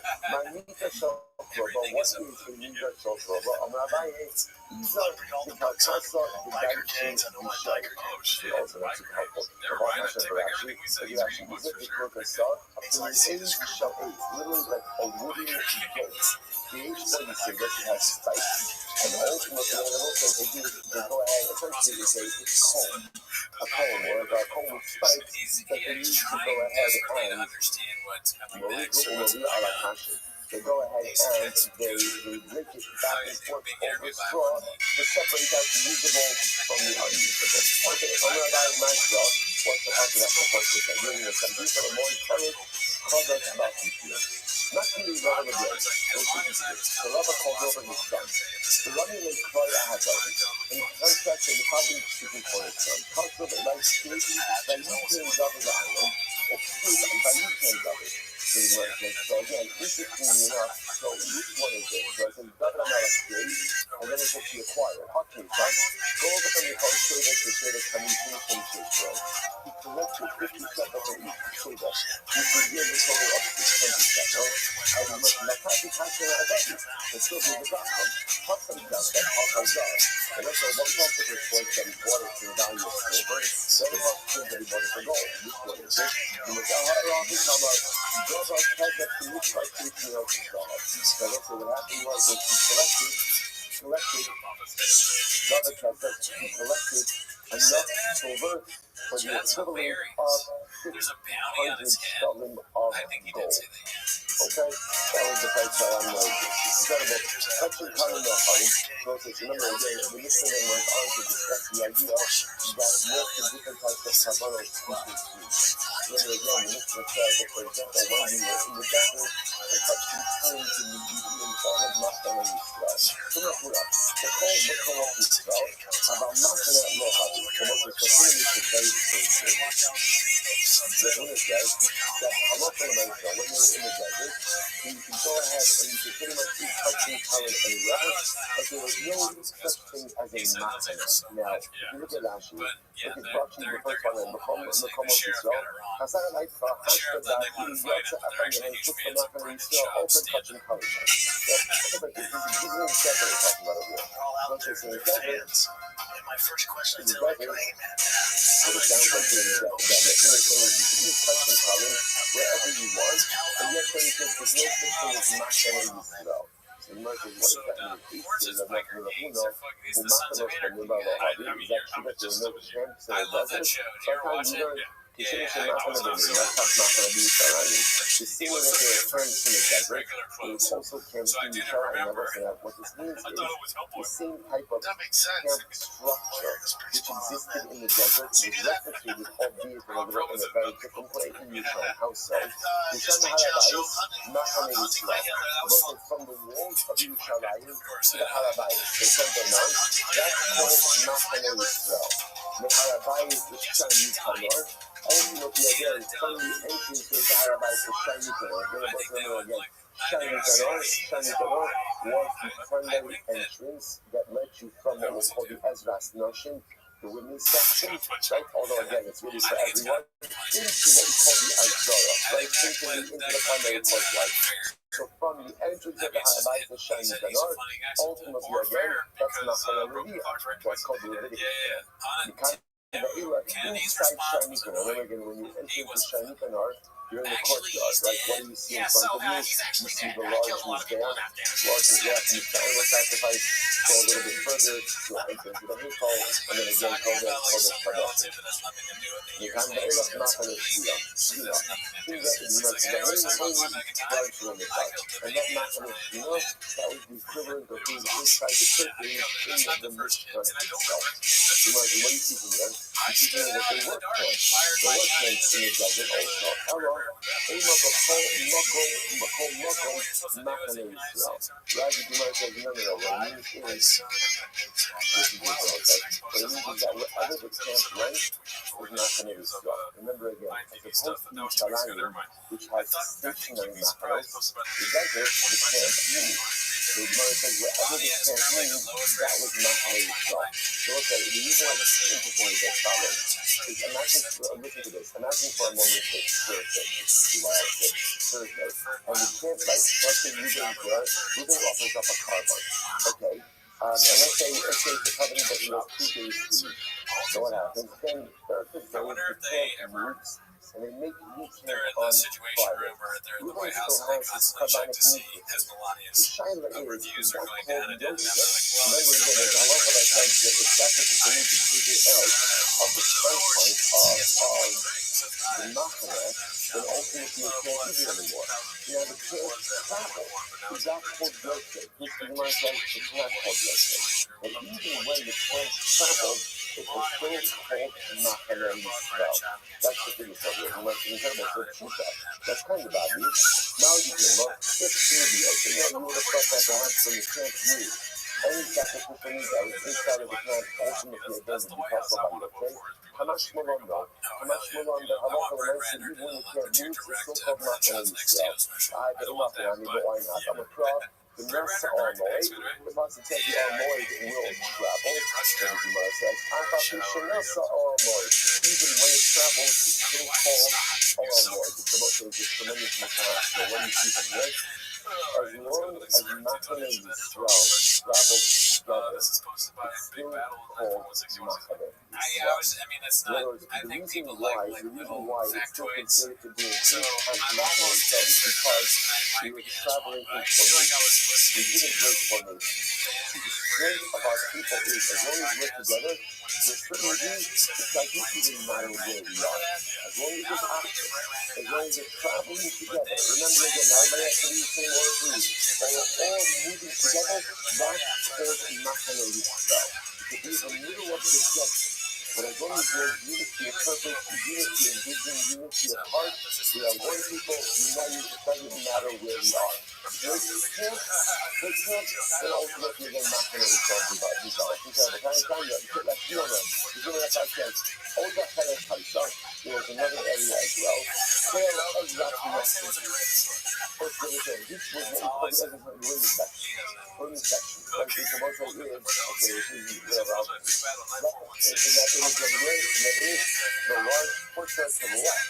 Like to the right is covered more. That's called the exact nothing. That is called the exact nothing. The law is like, the law how you function Allah. And ultimately, again, there was no liability. Ultimately, let's say something when you weren't ready.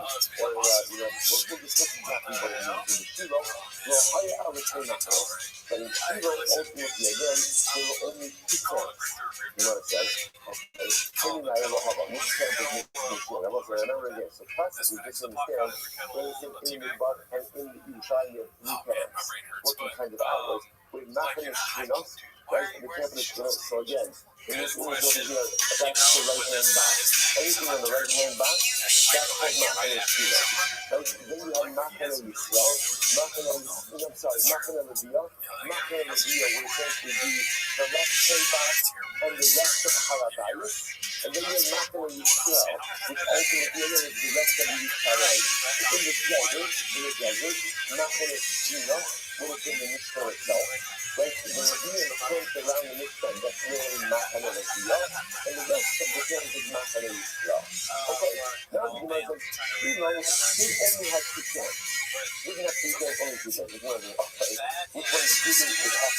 We might say, let me have a harbor, Amrabba, you start like the Machane Leviyah harbor, you say,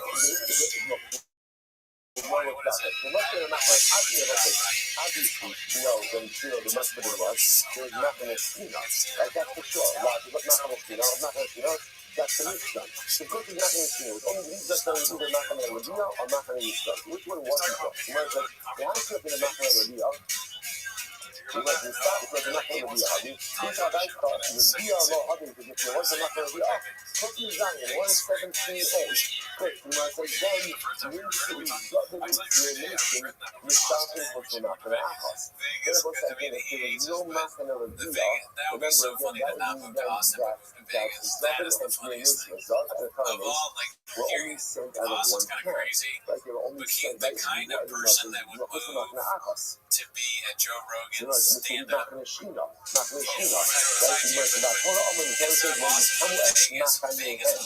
Right? The Torah says that Name Nation, the coming names, and the Zod are sent out of That's two interesting. I camps. want to see. You're going to get people that are Which just you might say, Machane Leviyah or Machane Leviyah. So ultimately, they can give it down to each of them. Rashi says to them, Machane Shina, Achos for Kozov, Achos for Kokonim. You know what they're about. Amarava Elamai, Machane Yisrael. Other must be that in Shiloh, there was no Machane Leviyah. Sorry, Machane Yisrael.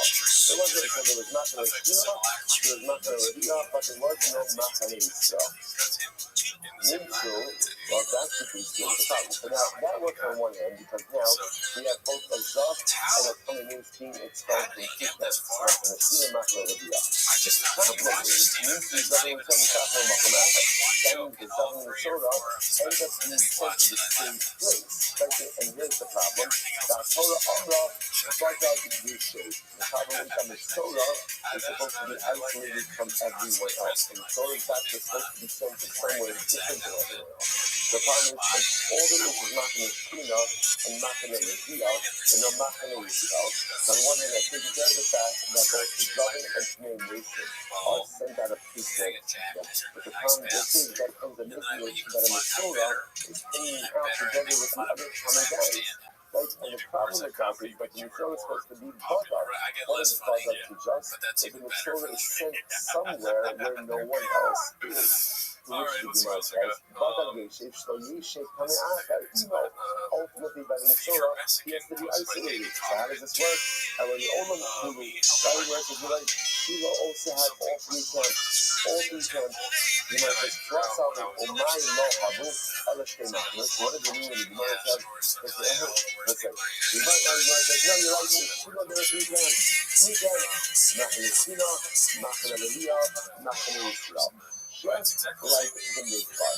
Just like the Midbar. Again, the right to say the one there only you can. So what do you do? That's where the hello, say Machanos with you. So this is fasting. Right? What it means is the two camps, it means there are only two camps that operated out and here in the clock. So there was a second city of refuge, like moving accidentally so to me, what's the halacha? The relatives are sitting in the halacha. Right, to go on to take revenge on Reuben. Reuben has the ability to seek refuge in what we call a street of refuge. So as Mark says, as much as there was not in general, all the Vedic cities, you offered refuge, are operating as an infra. The Gemara says over here that for food that for refuge purposes, only 2 out of the 3 camps work. That's the word of refuge. That's the says over here. Allah Kudu Habu. That's the says with the Kani Lo Hayu Allah Kumachinos Me'im Klitohu to start to polish Machane Leviah Me'ikmos at the Harbam Shogre. So ultimately, interestingly enough, by kilo, Machane Leviah did not work as a pure mitzvah. In fact, you're not working as a mitzvah. The Gemara says it's solid.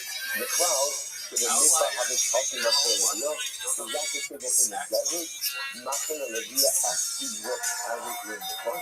But the actually works by time, but we learn the Santi Lakam Makom. Remember again, we try to figure out the end of it. I'll make you look like this Hayacha. Santi Lakam, right? The Santi Lakam Makom, I say, Ramos Shama. Remember again, I think it's Moshe. The Santi Lakam Makom, I think it's remember again, we'll say, Ari Mitlach, Ari Mitlach, we're establishing Eretz Yisrael. Here, I'm talking to Moshe, the Santi Lakam Makom, I will give you a place during your lifetime. Makom Makom, which place is Hashem referring to? The very place of Moshe Rabbeinu. Moshe was a lady.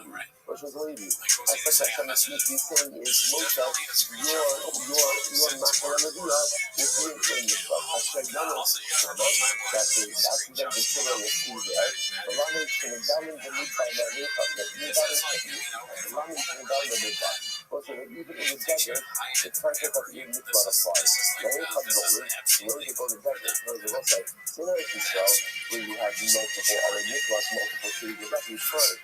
What happens if you don't have to go to the desert, right? Where did you go? You might say, I'm not going to live here. Okay, so what they mean stands for is that Machane Leviah wasn't in the desert. Exactly. Now, I did it happen? I don't know. Torah said it didn't report it. Torah reports other events that occurred. But never reports this. But again, were it necessary, there would be a mitzvah in the desert. The Hanan of Rosh Hashanah, and here we see it, then maybe Shaharat. So what's that? So we listen up. So again, Torah Yisrael, he goes and he kills someone accidentally, you know the process. Go to a mikvah. What if a lady did? Because remember, again, the Vedic cities are also a mikvah. So then maybe Shahara, if a man maybe kills someone accidentally, go down and spot yourself. You can go from one Levitic city to another Levitic city. Okay, getting gone with Halko. Oh yes, things are gonna fall on that shit, dude. What happens if he wants to stay That in makes his sense. same You're city, ready for me but he to just say wants to go to another neighborhood, and he's actually shkuna l'shkuna? That she's a works. baddie. His baddie That name works. was Chloe. That's It the was my micro. message. What's the fucking that? This Amavach Abedavika, he became Miklat Ho Yeshe. As the Pasuk says, he shall dwell in his own Miklat. Here, Shekhaltaso Cloud is referring even to a city that is already exalted. So first of all, there's a number of very important points that go out and come out of here. The first of all, we're going to turn back that there are always three machanos. There are three machanos ultimately again in the Midbar, three machanos in Shiloh, and then ultimately three machanos replicated in Yisrael. We went through how the three machanos are set up in the Beis Hamikdash. Interestingly enough, where do you not see machanos? Where do you not see machanos? Pretty much anywhere where there is a temporary kind of a mikvah. For example, in Gilgal, there's no concept of machanos because again, pretty much machana is a function of stability. So again, furthermore, what do we see? We see the halacha of myself. The different halachas regarding who can enter into machana, and also we see the halachas of the mikvah. There wasn't a mikvah in the desert that God that was machana the real. A Ben Levi who chose that to make the mikvah to the mikvah, as you were different to the city, but even to a different neighborhood in his own city, was the Paisai God. Incredible. All the Gilgal was a one of them. The halacha was the king to Gilgal. Mikvah Salah was the king to Gilgal. Gilgal once again almost become permitted. And remember how long we were in Gilgal for? 14 years. After 7 years of conquering and dividing of the land, at that point in time, almost become permitted. So you might say this Shabbat Gilgal Kanabanan called Nida Hayakara Babama. Nida Inkara Babama. So what the Quran invites to talk about, so what are you allowed to do on Bamas? What can't you do on Bamas? So anything that is a neder or an adaba, which is another saying voluntary non-obligatory offerings, can be brought on Bamas. However, again, whatever is not neder, right? So whatever of those things obligatory, you cannot bring on a Bama. Mincha, when you do this, taking the Bama, Roman says, if you offer up Minachos, and if you also offer up the Karbanos of a Nazi. That makes it very interesting. It's not a contradiction. Because the Nazi has to bring obligatory offerings. Why does the Premier allow for a Nazi to bring his offerings? It's fascinating. Because the book says, how does a person become a Nazi? How do you become a Nazi? And you might go to do it. It's a choice. Therefore, the Mayor is fascinating. The Mayor sees the obligatory offerings of a Nazi as voluntary. Voluntary. So it's like, he's like the Mayor, you can only bring voluntary offerings on a Bama, Nidarim, Nidavas, but you add him to also bring a Mincha, and a Nazi could also bring his offerings. Okay, that's how you know. The Bama says, Lokiru Yachid, Ela Olay, Shikorengo. By Chaim the only thing that an individual brought on Bamas were Olos and Shlamim. That's it. That's a lot of bad luck. That's it. We know Rabbi says, Shout out Kol to Shatzi Babayok Machim Ba'amor Shel Midbar, Machim Ba'amor Shel Yodor. And Rabbi says, whatever they were able to do in the Mishkan in the desert, they were able to do in the Mishkan in Gilgal. Which of us has a pretty dramatic statement. If that's the case, Ma'abin O'amor Shel Midbar, and Bin O'amor Shel Gilgal. So that's the case. Then what was the difference between O'amor, between Mishkan in the desert and the Mishkan in Gilgal? O'amor Shel Midbar, the Hayu Bamos Mitaros. O'amor Shel Gilgal, Hayu Bamos Mitaros. Here's the difference.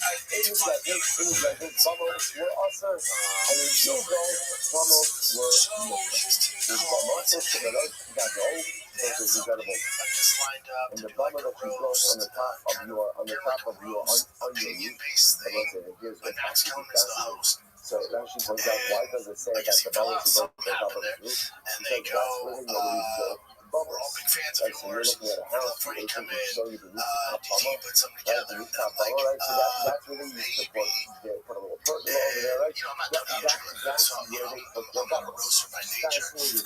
So Bamasa Shemirosh Gadol, but the bubble on your personal bubble, you can only go ahead and offer up over a shop. So this is the sheet ultimately of Muda. So Muda says that Mishkan in Gilgal, you were able to do the same exact thing ultimately again that you do in the Mishkan in the desert. So wherein lies the difference between Mishkan in the desert and Mishkan in Gilgal? In the desert, bubbles were also. In Gilgal, bubbles were Muda. What could you do on your rooftop bummer, ultimately again, only over and come. The family was letting know exactly what taxi people. Come on, how shall I not giving the all more to a midbar? Not giving the all more to the go. You're going to come and say, any carbonates that the seabird, these are communal offerings. Anything that the seabird did in the desert, the seabird was also able to do in Gilgal. From a communal perspective, from a community perspective, the Michigan operated the same way. The kind of time, terrible Yakut ala all Shalom Global. But both ultimately again, here's kind of sounds like Midbar, as well as Gilgal, the individual was only able, I'm sorry, kind of time that's just over here. Bama Sipur, Bama Snapik, Lokabam and Yakut ala all those Ishwan. But both again in Gilgal, so whether again it was on your personal Bama or on there in Gilgal, ultimately, again, the individual was only able to offer up all the understanding. The Shimon says, the Shimon at Sibor, where Sibor are the Tzachim. So it's like, because they're going to go on Rashi, this is pretty incredible. But the Shimon says, that if you look at the last 2 lines in Rashi, it's actually like a bogey for that answer. The Shimon is only Askudu, the Kudu Siyam, the Infinite Tzibor, the Midbar of Gilgal, the Rama Gilgal, but the Shimon only at Tibor Atzman, Rebu Bigdol Yosem Yakam Karas. Both like, this character is wild. I think everyone pretty much agreed that from a communal perspective, Gilgal is the same thing as the desert. Which makes sense. In the Michigan itself, they operate on a communal level the same exact way. So whatever you were able to do communally in the desert, you were able to do communally in Gilgal as well. One thing that the Shimon says, absolutely not. But the Shimon essentially says, that Halacha L'Meisa, that in Gilgal, the seabird did nothing enough. The seabird did in Gilgal, and in the Mishkan, was an individual to be on the Baba. Totally restricted communal service, but the exception of cover days on the days, the Chobos, Shekavua Lahem is none. And any time-bound obligation, we're going to see exactly what that means. So we'll say, so this issue that's Rabbi Shimon, which stands in contradistinction to pretty much everyone else. So anyway, everyone else is saying that in the Mishkan itself in Gilgal, they were able to continue the same way that they operated in the desert, but you shouldn't say the Halacha when I say, no, even communally, they do not offer any communal, only able to offer up, Yisrael and the brothers, almost and Shlomi, with the exception of Chava Pesach, and ultimately again other time-bound obligations. Okay, so we might unpack. My time's on there. What's the Meir about? So what's the Sunday one going back? In other words, essentially we have Rabbi Meir, the Chachamim, Rabbi Yehuda, and Rabbi Shimon. All different approaches in terms of how Gilgal operates. So remember the Gemara says, now remember, according to the Meir says that on a bama, you can only offer up the Nadarim and the Dabbos, and to me you can also offer up a Mincha, as well as the offerings of a Nazir. So the Meir says, my time's on there, so I'm going to come up here, where Sasin Yechal Hasha Anachni Eitzim Per Hayom. So anyway, this is Meir Shabbat, is speaking to the Jewish people, and it translates into an area. And the concept, remember again, you will not be able to do, when you guys are Israel, initially, you will not be able to do all the things that we are doing here today. Now let's say, now let me listen. Everyone makes an Israel. Let's say it's a Klal Yisrael. I listen to La'aretz. When you say it's Israel, you shall Kafivu, Kobol Kafivu. You will be able to offer up the God and the Davos, but you will definitely be not be able to offer up ultimately again individual obligatory offerings. Look at actually before we go on. Look at actually, second line. In Rashi, Sha'ani bin Tzibur ben Yochel Nachivin Chazals, La'asharos, Ubachar, Umaisu Shem Chavos, Shem Chavos La'anjman, Bechol Shekin Chavos HaTvor, we're going to say something. Right now, we're in the Rabbi Strength, he's giving us everything sacrificial. Like we offer up a Kafar, a Ashram, Bechar, Meiser, we offer up individual obligatory offerings and communal obligatory offerings. We offer up everything, right? time bound obligation, non-time bound obligation. About my on Osim Sham, motion. That's what we do here. When you enter into Eretz Yisrael, and again, initially, we're going to give you referring to Gilgal. When you're going to enter into Eretz Yisrael, and the Mishkan is going to be in a bit more of a temporary state, we're going to more. There, about my on Osim Sham, Ish Kol Yasher Be'elav. I left to Yaakov Sham Elamidam in the Davos. She left to the Eretz Yisrael in the Love. I lost the most again. Most of the things when we get into Eretz Yisrael, so first of all, Bamos are going to become mutter. And when Bamos become mutter, what can you offer up on a Bama? I don't watch the new stuff, but I do know Cody Rhodes. So my guy says that you shut us, what's the shallows? Then the first to the Durham and the Davos. Most of it is telling them, when you enter into Eretz Yisrael, ultimately again, this is what is going to happen. Yes, by the way, if you think about it, it is fantastically amazing almost in a spiritual sense. It's almost as if what Moshe is describing is, when you go into Eretz Yisrael, or watch this, what's going to happen, it's almost like a shtickle of Yehuda. Right? Why? I understand. We were able to do everything sacrificially here in the desert, and now we go into Eretz Yisrael and do less. Like, isn't that the antithesis of Eretz Yisrael? Isn't Eretz Yisrael all about doing more? And sometimes we see that, especially when it comes to Eretz Yisrael, that sometimes in order to acquire the land, certain initial sacrifices have to be made. And sometimes, amazingly enough, those sacrifices can even come in the form of certain aspects of life. Furthermore, there are most of why is there decentralized service? Why is there decentralized service during the first 14 years? Why? Right? Because you have to go to war. Because you have to fight. And sometimes there's a hierarchy of what needs to get done for the crowd. So sometimes when you have to fight, even the Kabbalos and the spiritual service is going to have to be relegated to a little bit of a different form because the war has to be won. After the war is won, we'll go back to Shiloh and we'll reinstate everything as it needs to be. Now listen, but the idea is that witness is not a constant. Witness is a constant. But the way you achieve witness is not necessarily a constant. Sometimes, in order to be the best crowd that you can be, sometimes even the witness has to be diminished a little bit of different forms in order to enable us to be able to do other things.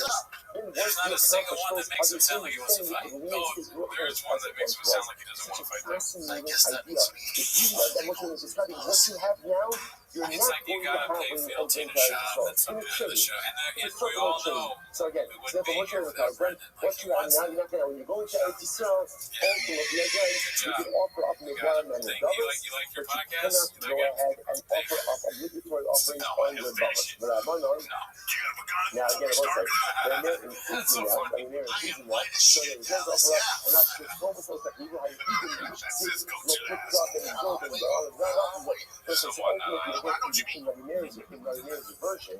Individuals are not offering up obligatory kabbalas neither on the personal kabbalas nor on the central kabbalah. The central is Gah and Gilgal. However, again, you can offer up kabbalas. However, again, you must have new custom in the U.S. You shall see a mixed model. A mincha, as well as the Zivus, are considered to be under the umbrella of Nedarim and Nedarim. But Rabbanan will say, a mincha of the Brahma. Rabbanan will say, in general, there's no such thing as a mincha on the Bama. Mincha doesn't go on the Bama in general.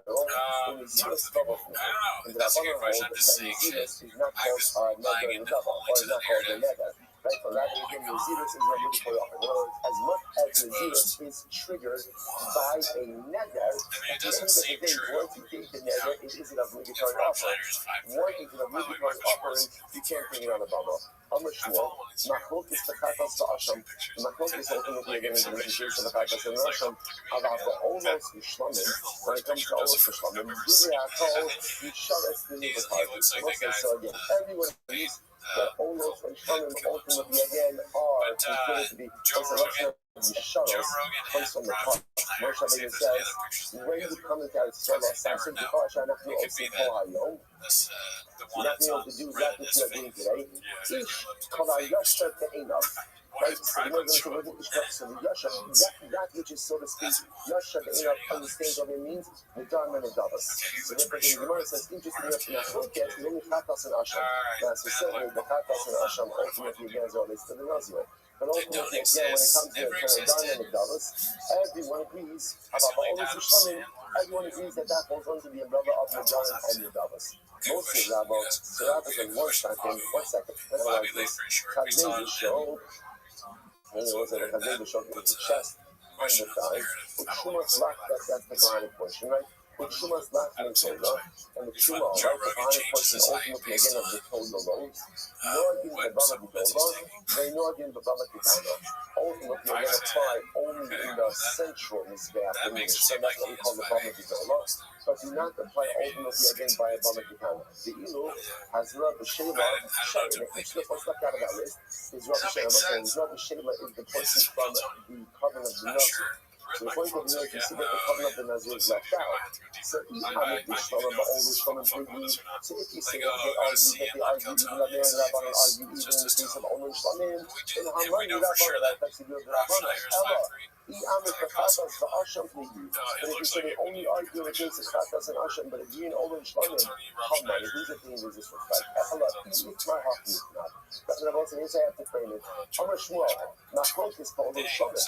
The Machlokes ultimately gives the name in the case of Omer and Shlamim. However, again, about Chatas and Asham, but ultimately, again, when it comes to Chatas and Asham, everyone agrees that they are obligatory offerings and they are not offered up. They are not offered up ultimately again on the Bama. We'll stop with it for today. Incredible. Good job, everyone. Incredible week. What a week. What a week, Bob. So a lot to catch it over. Thanks, Hashem. We finish talking this coming Monday. I'm Ba'alina Latova. Beautiful. Savor every last minute. Shvat. I'm on the Shabbos. Thanks. Let's see. Thank you, Chimanula, for that. Don't know who to ask. Posted this one. Old local news story about Sean dominating Gridiron. Take that, haters. Let's see here. I don't think that's Sean. Let's see. Friday nights under the football lights are always special. Being 100% African American town of Aurora, Colorado. Wonderful Brandon Schwab is that white boy that is even more special than his means. All right, folks, say good morning. Good morning. I apologize. I'm down the microphone this morning. Not exactly sure what's going on over here. Right? Not working. Okay, but These players, they're horrible. These players are no good. I mean, everyone's like, no excuses. I got 22 excuses. 11 on my offense, 11 on my defense. We have a chance next week. No, we don't. We're 0-8. We're not good at football. For Elion Paul, Ben Miriam, Lucky Tario, Martin, memory of Lucky's father, Yosef, Shlomo, Moshe, Shmuel, Ben Yisrael, Yehuda. Are we commemorating soldiers? Are we on the Palestinian in honor of the Palestinian? And Dapiomi sponsors, Divayu and Dana Rosenblum, the creation of Yosef and Dana's father, Moshe Chaim and Avram, Samuel Zechron Rafa, and Baruch and Bracha Rivkin, from the archetype of Rabbi Reuben Rivkin, Reuben Ben Tzvi, Zechron Rafa. We have done enough about Talmud Torah.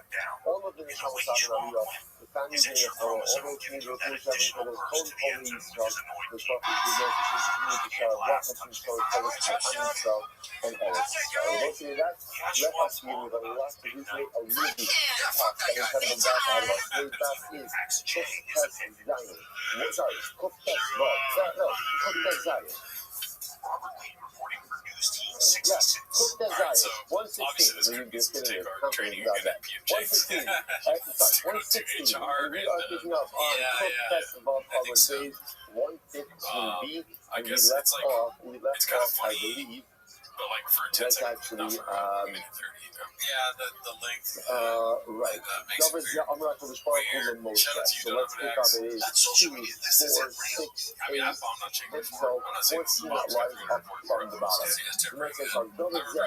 I'm not going to spoil the motion below Yotnas. Remember again, I'm talking about Moshe Rabbeinu, this idea that I will be sanctified through my loved ones, through my Kadoshim HaChadim. The Prophet said this idea to Moshe Rabbeinu, but Moshe Rabbeinu, of course, had no idea what Ribono Shel Olam was referring to.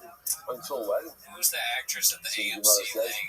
The famous AMC ad where it's like, oh, okay, also Aaron's sons died.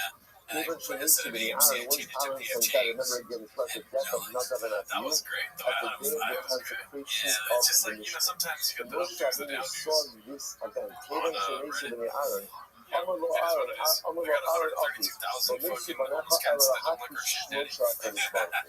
So in this moment when Moshe Rabbeinu saw Okay, so this tragic being event the on the concert website, professional the in the boxing tragedy of thing this event, the was what enormity of Gandhi this was my event, pin. was not simply, was I not did see this one only already. Let's see. the death of Aaron's sons, but the timing of it was so overwhelming. Remember again, this happened on the 8th day of the consecration, the day that the Mishkan was officially essentially initiated into use. It was handed over to the hands of the Kohanim, and the day that was supposed to be marked with such simcha, and remember again, also supposed to represent knows how to run atonement for the sin of the a golden show, calf, now a production. became marked with such incredible and overwhelming tragedy. Getting into the I'm bathroom. sorry, it's not working. Hopefully you'll have to mention it the other side of the family. I don't know, it must be second or just really bad. This is hilarious, dude. Hey, sorry. Mission Impossible. Everyone said I'm fine, by the way. Everyone said I'm fine, alright? Hey, the front door is open. Turn your eyes open over there. So you're going to be up until the time. So when Nadav and Abihu died, it's a good gap, by the way, right? When Nadav and Abihu died, so the overwhelming nature of what occurred was just shocking to Klal Yisrael. And that moment Moshe Rabbeinu says, oh, this is what HaKadosh Baruch Hu meant, Dikro HaKadosh. This is what he meant by the Messiah, HaKadosh. This is what HaKadosh meant is, And I was I will like, what be does this have to do? sanctified Where the ultimately Gandhi against those who are holiest. That's the whole thing I was thinking Gemara about the whole says. time. I kept, So when they went back to the guy, I was like, that your guy's gonna say sons something only about died. Gandhi. Consecrate HaKadosh Baruch Hu. I don't say that. What's the Kiddush Hashem? What's the sanctification of God's name? Through the death of Nadav and Abihu. What's the sanctification? Alright, let's see here. Yesterday. Post my miserable number 104, check please. Did not like this one either with Frank Kahn and Bobby When Lee. one comes into proximity to Vanilla HaKadosh Layman Baruch promised Hu, the model there is a 2000 to get into it responsibility after to the act. He maintain told a heightened sense of vigilance and a the heightened sense cats. of awareness and a heightened choreography That's a great for caption. everything Also, inside inside. the Brian is old jokes are starting to get like crushed with me at first. And I was therefore, like, if this is true, yeah. Nadav and Now Abihu, I think then they're I'll ask pretty us good. some of the Shema is going to be That's true about to us the two, rest of dude. Klal Yeah, Yisrael we're as old. well. If you You're want old, to did it? have a close Oh, you're like relationship 40, with I'm like HaKadosh 30 Baruch something. Hu, that requires a heightened Last upload was 10 sense of months ago. The next one should be vigilance fire. and Posted by diligence. Dazzling Rabbit Oh, 633. One of our remember guys. again, most of it full circle. Great guy. This Never met comes him. full It circle. does take 6 Remember months, so that you know Paul this said, next one he's going to drop 2 in a row. Then Paul Yeah, I said, mean, what's the we first talked shot, ad nauseam right? What's the about how long it first takes. section? It's In just Mesilas Yesharim, getting first the trucks section there is is Shar hard. has the heroes. Making sure you got all What the is the heroes? tools ready. Heroes is Even awareness. harder. Awareness. You guys wouldn't get it. I mean, I worked on trucks. I had a truck show for a long time. With a sense of Yeah, awareness. since you were 6. My actions Yeah, I was a truck show for 10 years. So how many episodes we did in the 10 years? And this is actually a lot. Everything I do Yeah. has an impact. And the closer you are to HaKadosh Baruch Hu, the more pronounced the impact of your actions. That was the lesson conveyed ultimately against the death of Nadav and Abihu, which on one hand That's not what shop was. portrayed their greatness, and on the other hand created a tremendous awareness and lesson for Klal Yisrael. So Moshe Rabbeinu says this to Aaron. So what happens? So Gemara says, "Kevan sheyada Aaron Kevan sheyada Aaron shevanav gizui makom." When Aaron then realized that his sons, their death actually represented the fact that they maintained their habits of incredible closeness to HaKadosh Baruch Hu, they were known by Hashem. Shafat v'kibas chai. Aaron was quiet. He was quiet, meaning what? Shneimar vayidom Aaron. Aaron was silent. That silence of Aaron, again, according to most of the Mepharshim, represents an acceptance. Acceptance, like Aaron wasn't going to say, oh, I promise you it's over. Aaron wasn't going to vayidom Aaron. Aaron was silent in his acceptance of this overwhelming divine spirit. But when the David to almost, also by David about the words of the Gemara say, Dom Hashem, this whole love. Literally be silent for Hashem and yearn for him or long for him. Apathy, Shemati Lekach Halot. He's deep. He's like, I'm going to be a fan of your team. Price literally, again, even if so many This is people like around you are dying, talk about timing. literally, Solo, great things, never seen him. it's over. Be quiet. Be quiet, which means the idea of acceptance. The thing with Shlomo Omer is Lakshos Neis Legabe. So to the Shlomo. So just before we go on, this idea of Vayidam Aleph, this idea of acceptance of divine justice, even when it is profoundly. Yeah, when you climb in a building, like, how's it getting up shit? What is divine acceptance? What is Vayidam Aleph? What's that stuff behind it is that Aaron understood that everything that HaKadosh Baruch Hu does is for the good. Now, granted, the advantage that Aaron Cohen had was what was the advantage? Yeah, when you climb in a building, like, how's it getting up Moshe shit? Crushes, just I think he literally explained did to an hour him and a half. why the events that occurred. I mean, still, like, God, Which again, look at this. I know that it takes away it doesn't take away the You don't see pain, it from the but inside it of the gives building. tremendous Plus, like, what if you sense had, like, of a concept. injury or a What cramp our or something, like, model also little things says like is that. that so If you watch Hope Solo, like, you're climbing those fucking rocks, trying to see shit. greatest life pain is Vayidam Aleph. I accept. I don't like it. I don't like it. I'm not Hope Solo happy just with it. entered the chat, But dude. Vayidam That's Aleph, I accept also, crazy. by How the does he way, keep doing we do this? this His today. brain just doesn't work. Interestingly enough, And I'm we constantly compare surprised. Vayidam You know Aleph how as Hope word. Solo, yeah, And the that's soccer, what it's you know, her what is contribution. Ridam Avaya? What does Ridam Avaya? And No, although she at had the a problem head, with alcohol. right, as their loved Oh, one okay. is literally She's being caught, nuts. being buried in the ground, is Tzibakatim, Free solo. acceptance of judgment, and Yeah, the essence of acceptance of Hope Solo, judgment, I know from Hashem soccer. Son, Hashem I think that Latan, is the thing. He is a genius. Man, that is Hashem hilarious. is giving, Hashem I is love what speaking, the name If of you watch Hashem. Hope Solo, like, you're climbing those fucking rocks, trying to see shit. Why don't they say anything? I know, I was looking for their reactions. It would be like an instinct just to be like, hope so. You know what it is? Maybe he hates it. People correct him. He told him no more correcting me on air. And he had a meeting and team, you guys, I'm not like, we're not going to correct me anymore. Just let me be wrong. Let me be me. Or does he do the third person? Oh, yeah. So, like, on the show, like, when someone's wrong, and then he can immediately get you right if you ever catch them. There's a time to be silent, and there's a time to I speak. think this is for the people that didn't watch Hope There Solo. are times when you are quiet, you go ahead and you receive reward for being quiet. Sometimes you talk, and you talk, and you receive reward for talking. It's interesting that way that I shot comments on this tomorrow, and I shot this, okay, I understand the first part, but it's not just good to be silent. Again, obviously, the silence is talking about the type of situation over here. Sometimes when tragedy strikes an emotion, it's just a profound story in general. Especially when tragedy strikes, people often scramble to find meaning in tragedy. Why did this happen? How did this happen? Which makes sense, but that's a lesson.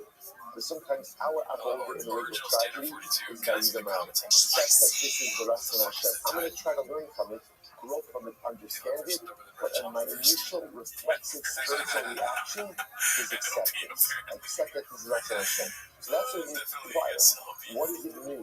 Peace the God, right? John says, peace lachos means the God. There's a time to reply, time to speak. Right? So then Neymar says, there's a time that you receive reward for silence, that's acceptance of divine judgment. And there's a time that you receive reward for talking. When do you see what Rabbi says in this beautiful masha? He says this is this. Umat is the daber, Mefarish Rashi Shani Pashash Tikmisefta, Shimon Az Yashir Moshe. That's Pasha Gvora, Kikuli Makamut. We'll say, when do you receive reward for talking?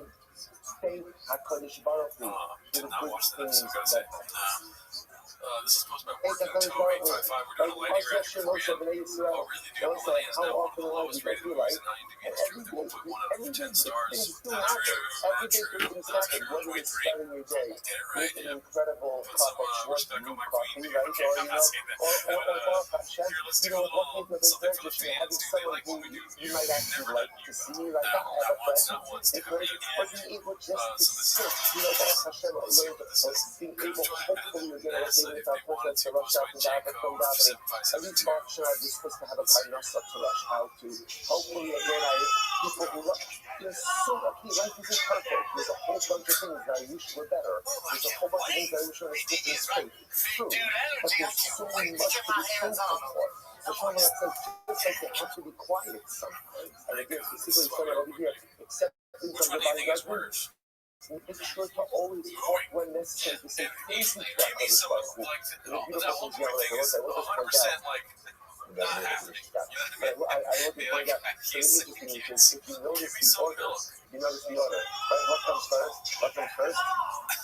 It's Lachos. Some ourselves, by the way, more often than not, it's better to be quiet than it is to speak.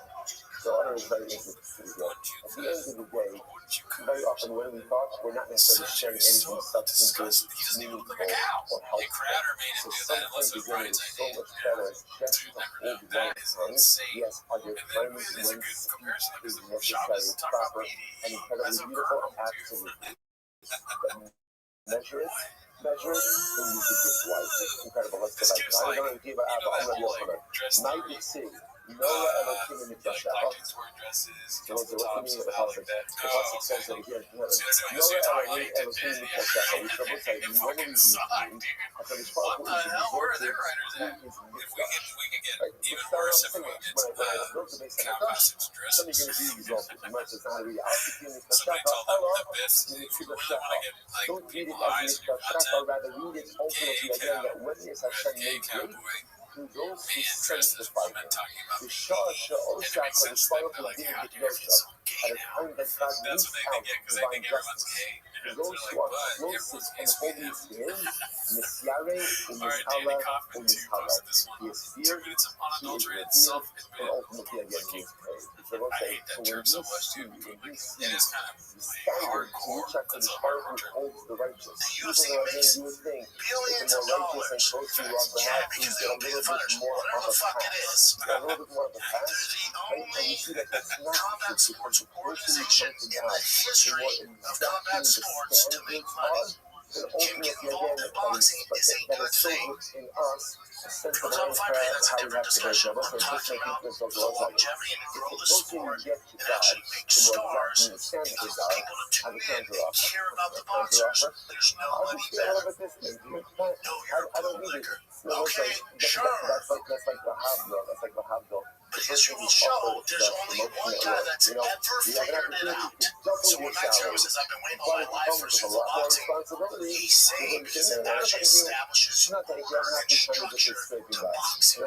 When you have all these promoters, I get the fight you want to see for a variety of reasons. What do you do? It's too late. There's no consistency. This guy fights maybe once a year. This guy maybe takes 2 years up. No. All that shit stops when you get the king to run the shit. When you get somebody who looks at it like a business and you get consistency. And those fighters, all right, maybe you're not making $50 million a fight, but you're fighting 3 times a year. And it's on CBS, it's on Paramount, it's on Netflix. So maybe you're not getting that one huge payday and then going away and then retiring, coming out, retiring. It's a shit show. Dude, that's all I'm saying. That's why he's good for boxing. Some of these things, that Alan was listening to the song. As great as that from Alan was, that Alan was silent in the face of adversity. From the believer. Why? Because what does it say that God will every single day? The 90s, the only thing I thought about that is that see, Alan was great in that Alan suffered incredible loss, tragedy, and setback. I don't remember what else was saying. That was the worst clip ever. Yeah.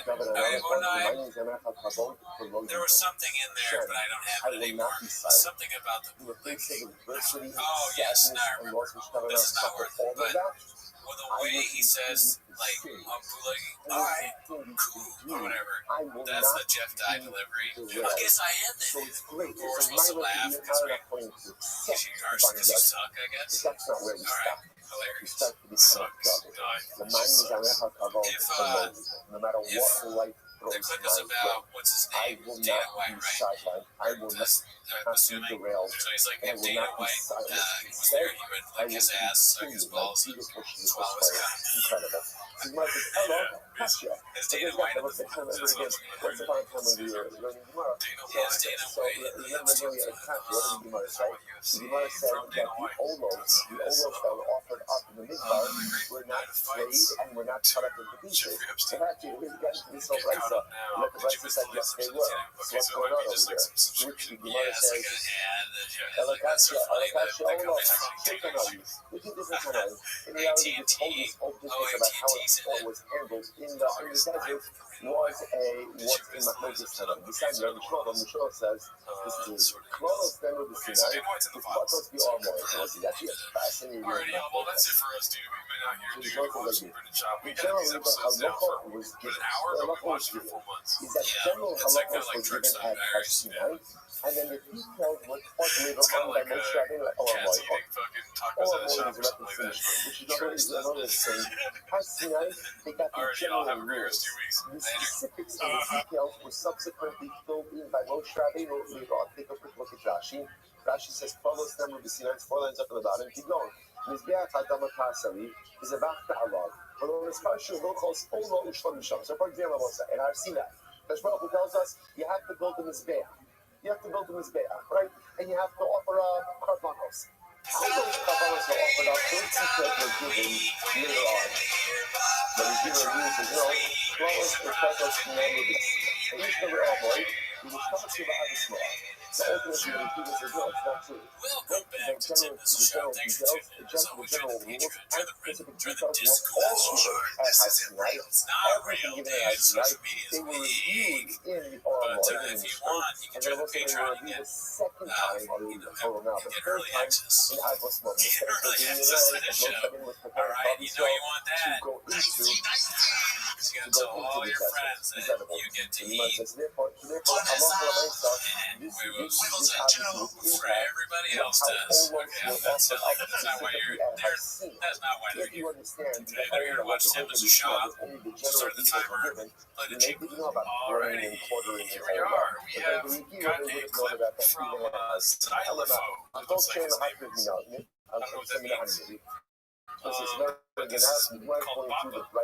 So I just revealed the face of the Neanderthal who lives 75,000 years ago. Yeah, this is reheated, a classic, saying that Shop was one of those things I always find when people look like a long time ago. That's what I showed.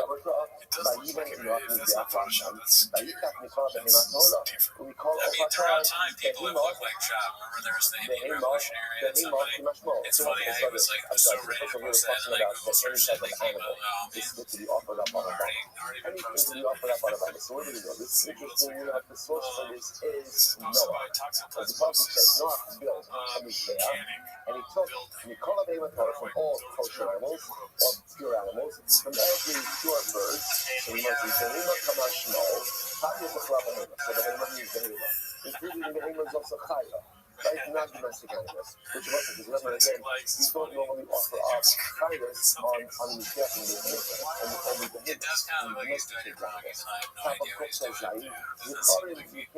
And it seems the guy is standing, so like, we actually have a tool that we use for that. You're using the wrong one. I guess that was me. Blemished, unblemished, how do I know that? It's like Shop, I told you to paint it. That's what we're doing. Complete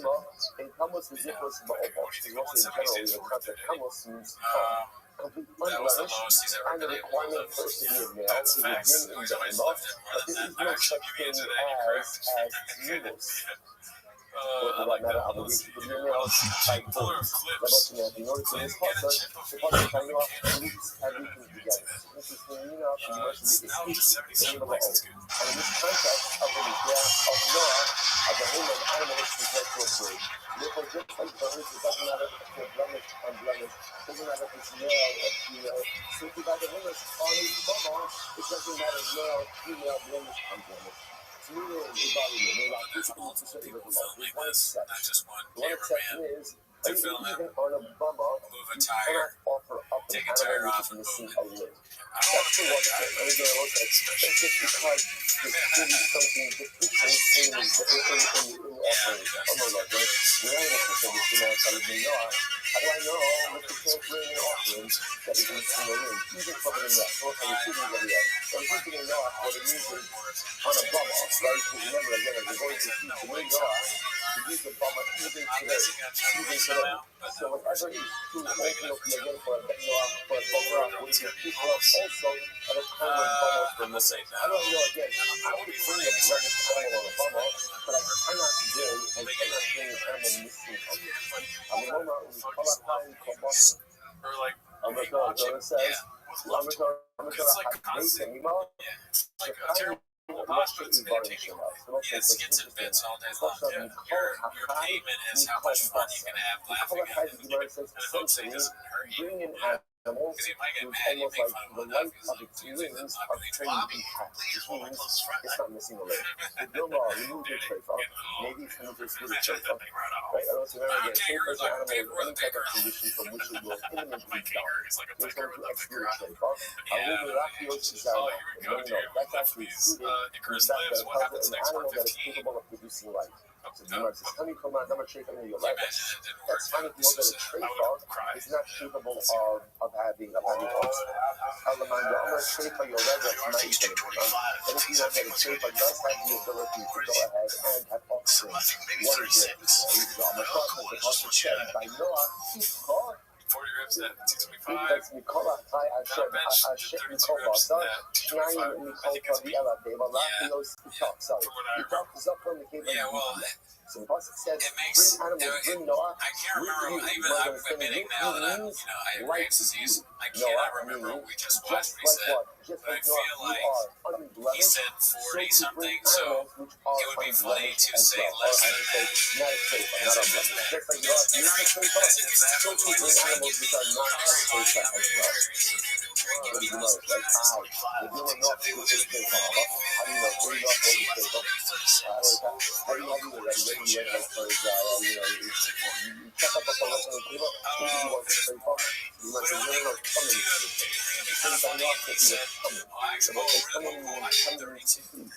like, because it's talking about four. Yeah, but of course, when Shaw wants to do more than everybody, sure, but it's also kind of like good to talk about, like, you only do 40, I do 32. Yeah, I guess in a way, if you get anywhere near what Thor guy got, that's pretty impressive. So, yeah, 40 is probably we can still shop.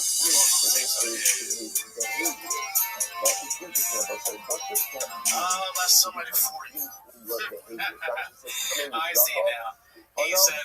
He said no 40 because he's going to say he did 40. So the guy said 36 and he's stronger than them. So you're right. I was far from that. Well, he did go above the 36. So the setup is that he knows he's going to say 40. So at first he fucks up and he says what Thor maybe actually said, or I don't know. He said, oh no, I was actually 36. I looked more up.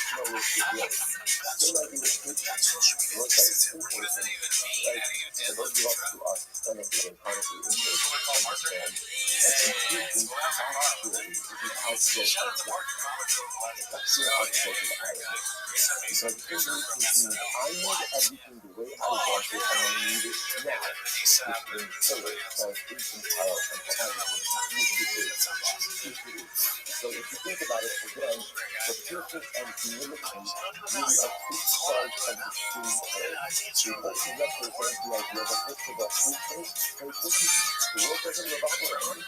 The world doesn't revolve around me. Right now, everything is obligated to happen on the country that I want, the way that I want it. The world does not revolve around me. I am but the cause of the real. That patience, and then that engenders a sense of humility. First, people are humble. They recognize, yes, confidence, but at the same time, there's so much to lose. That's the great way that our soul is incredible. I like that both options are wrong. Maybe coming doesn't mean physical and physical condition. I mean, you don't condition. The girl is sudden. That's what he said sudden. The girl, how do you drop on sudden enough? Maybe coming refers to kind of like your Sabbath refers to passion, which also tells you that personal piety manifests itself in two different ways. In my needles, and in my character traits, and in my actions. Personal commitment to I'm pious in both of those areas of life. You might work at it. These are like and do work to be straight off. So he thinks that knows himself and wants to straight off. You come over to know about it.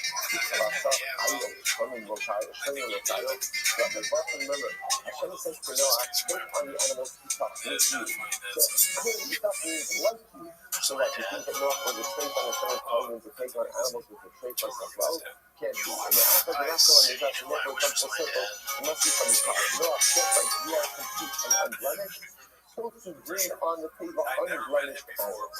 Nicest guy I've ever When met. after the after when he talks, That sounds like a kid. Raphael's Zera Ramari, and if that's the case, then the animals couldn't be a trait. Why is there going to be a trait that means that they're going to have an offspring? Once people have an offspring, then why do you use the phrase Raphael's Zera have future offspring and other things? Well, American Road, you have to talk with such to the Alma. After you got me on these fish, so to the hill. You got to trust that maybe bringing the animals onto the table was also to create a sense of companionship. For Noah, that's because of that companionship. It's not that the animal could reproduce or not. I'm not sure how no. But this is not about companionship. But rather, this is about propagation of a future species, and therefore, the animals who swim on the table have to have the ability to reproduce. Incredible. So, how about, okay, back to Bama. We're going back to the last between Bama and the Bama. So, it's a horrible look today. Was it interesting enough to remember that says ultimate structure like how animals not new animals, and we how we made this foreign bodies like that, but they would have placed on that principle of animal. And this is the point that they go on. It's a totally separate. Yeah, but this very between the performance of smooth. So yeah, that's a animal, and living animal. There's no such thing like that. So what the Torah's name is Great stuff. Shout out to kosher Papa. Shout out and to Chris non-kosher. Lives, dude. You We must love be that one shit, second, Daddy. preservation do not yet exist. And you have a community called Alright, so this is another BTL sighting. BPF Chang, HR manager, posted this. If you wanted to hurt me, you got me, brother. I do not know which will become the closest species in this water. You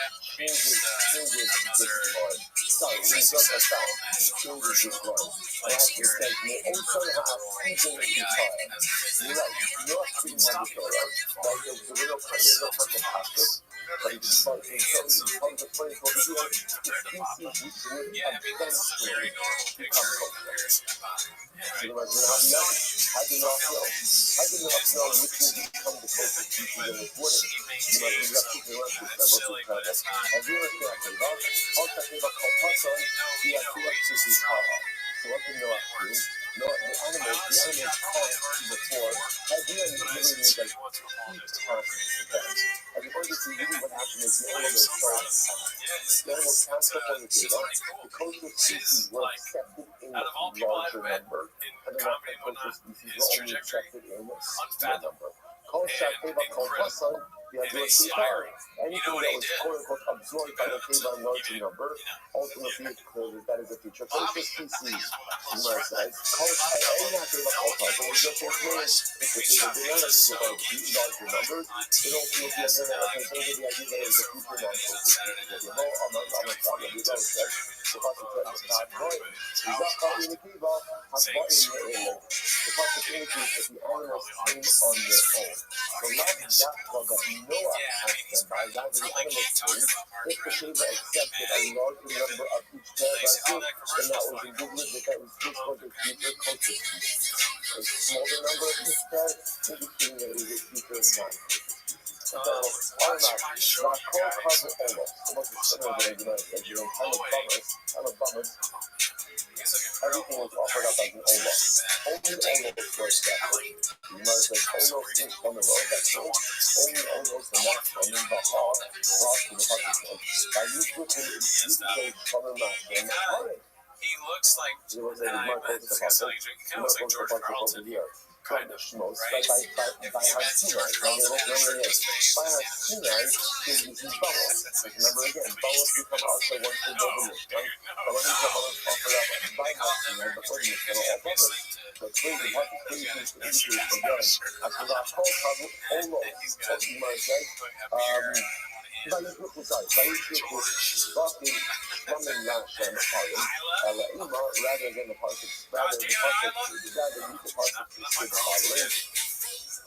Elaima, never say, it is not your keeping it the best at keeping it the best at you bring the your whole carbon Olo, will you make Olo sin coming low. But the way to keep it the best is in general. Everyone is allowed to offer up Olo. Everyone can offer up Olo. But ultimately, against 490 from the Noah is only Olo and not Ashkelon. With the brackets, Olo's in Shvarim-Lo. I call them Olo's in Shvarim-Lo. So it's interesting enough, this is a indication over here that when the Noah offer up on Bamos, all that you offer up are Olo. When you offer up on Bamos, they can offer up both Olo and Shvarim. The first line, right? Finanda lo serve Shvarim-Lo. It's Rosario Sinakan Yachat Amakavu, Shvarim-Lo. Yachat Amakavu, their first Lapote. Lapote is featuring offer up Shvarim-Lo. My time there on Amar, Kavu Shvarim-Lo. What's the reason that you're giving the first Shvarim-Lo to do offer up Shvarim? The kid that called me down food is the chorus, so no, and then how they have. Tiny level. Right? He brought everything from the Cholos son of Bakayim.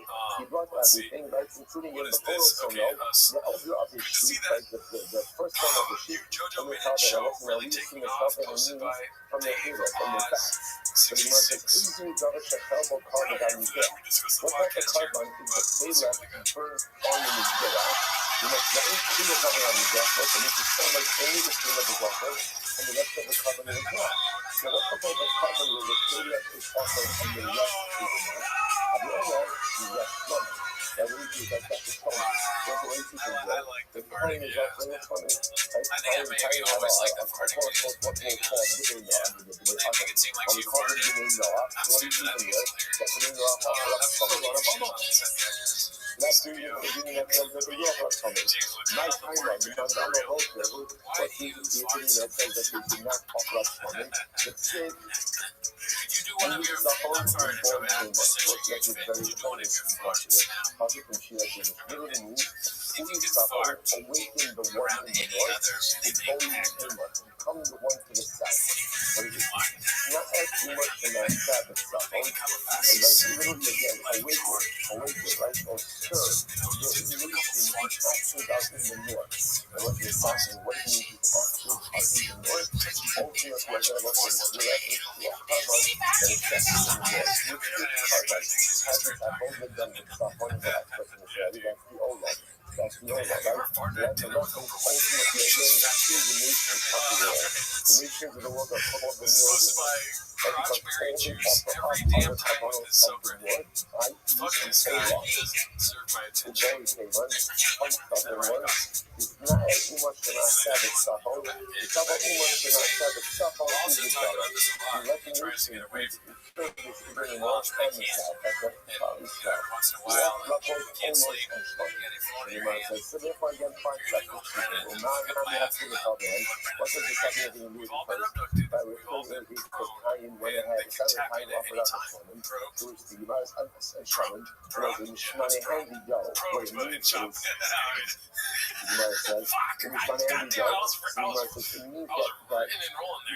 means that he offered up the best kind. Not doctor that he offered up the Kingdom. It's not that the Kingdom represents the truth, right? The best, right? The Gemara, right? The man not to fully suffer. What about the Kingdom? What about the first thing you do with the concept of the second? What about the first reaction? Who is Kingdom's brother? That concept is talking about the Shia. They're talking about the ones from the northwest, that's not talking about Jew and Gentile, but rather they're talking about people color, sitting down in the exile of Christ. I have also so a funny. government test. It's incredible. Listen, it's incredible. It's like there's no reason. Just people constantly go, why are you so doing? I would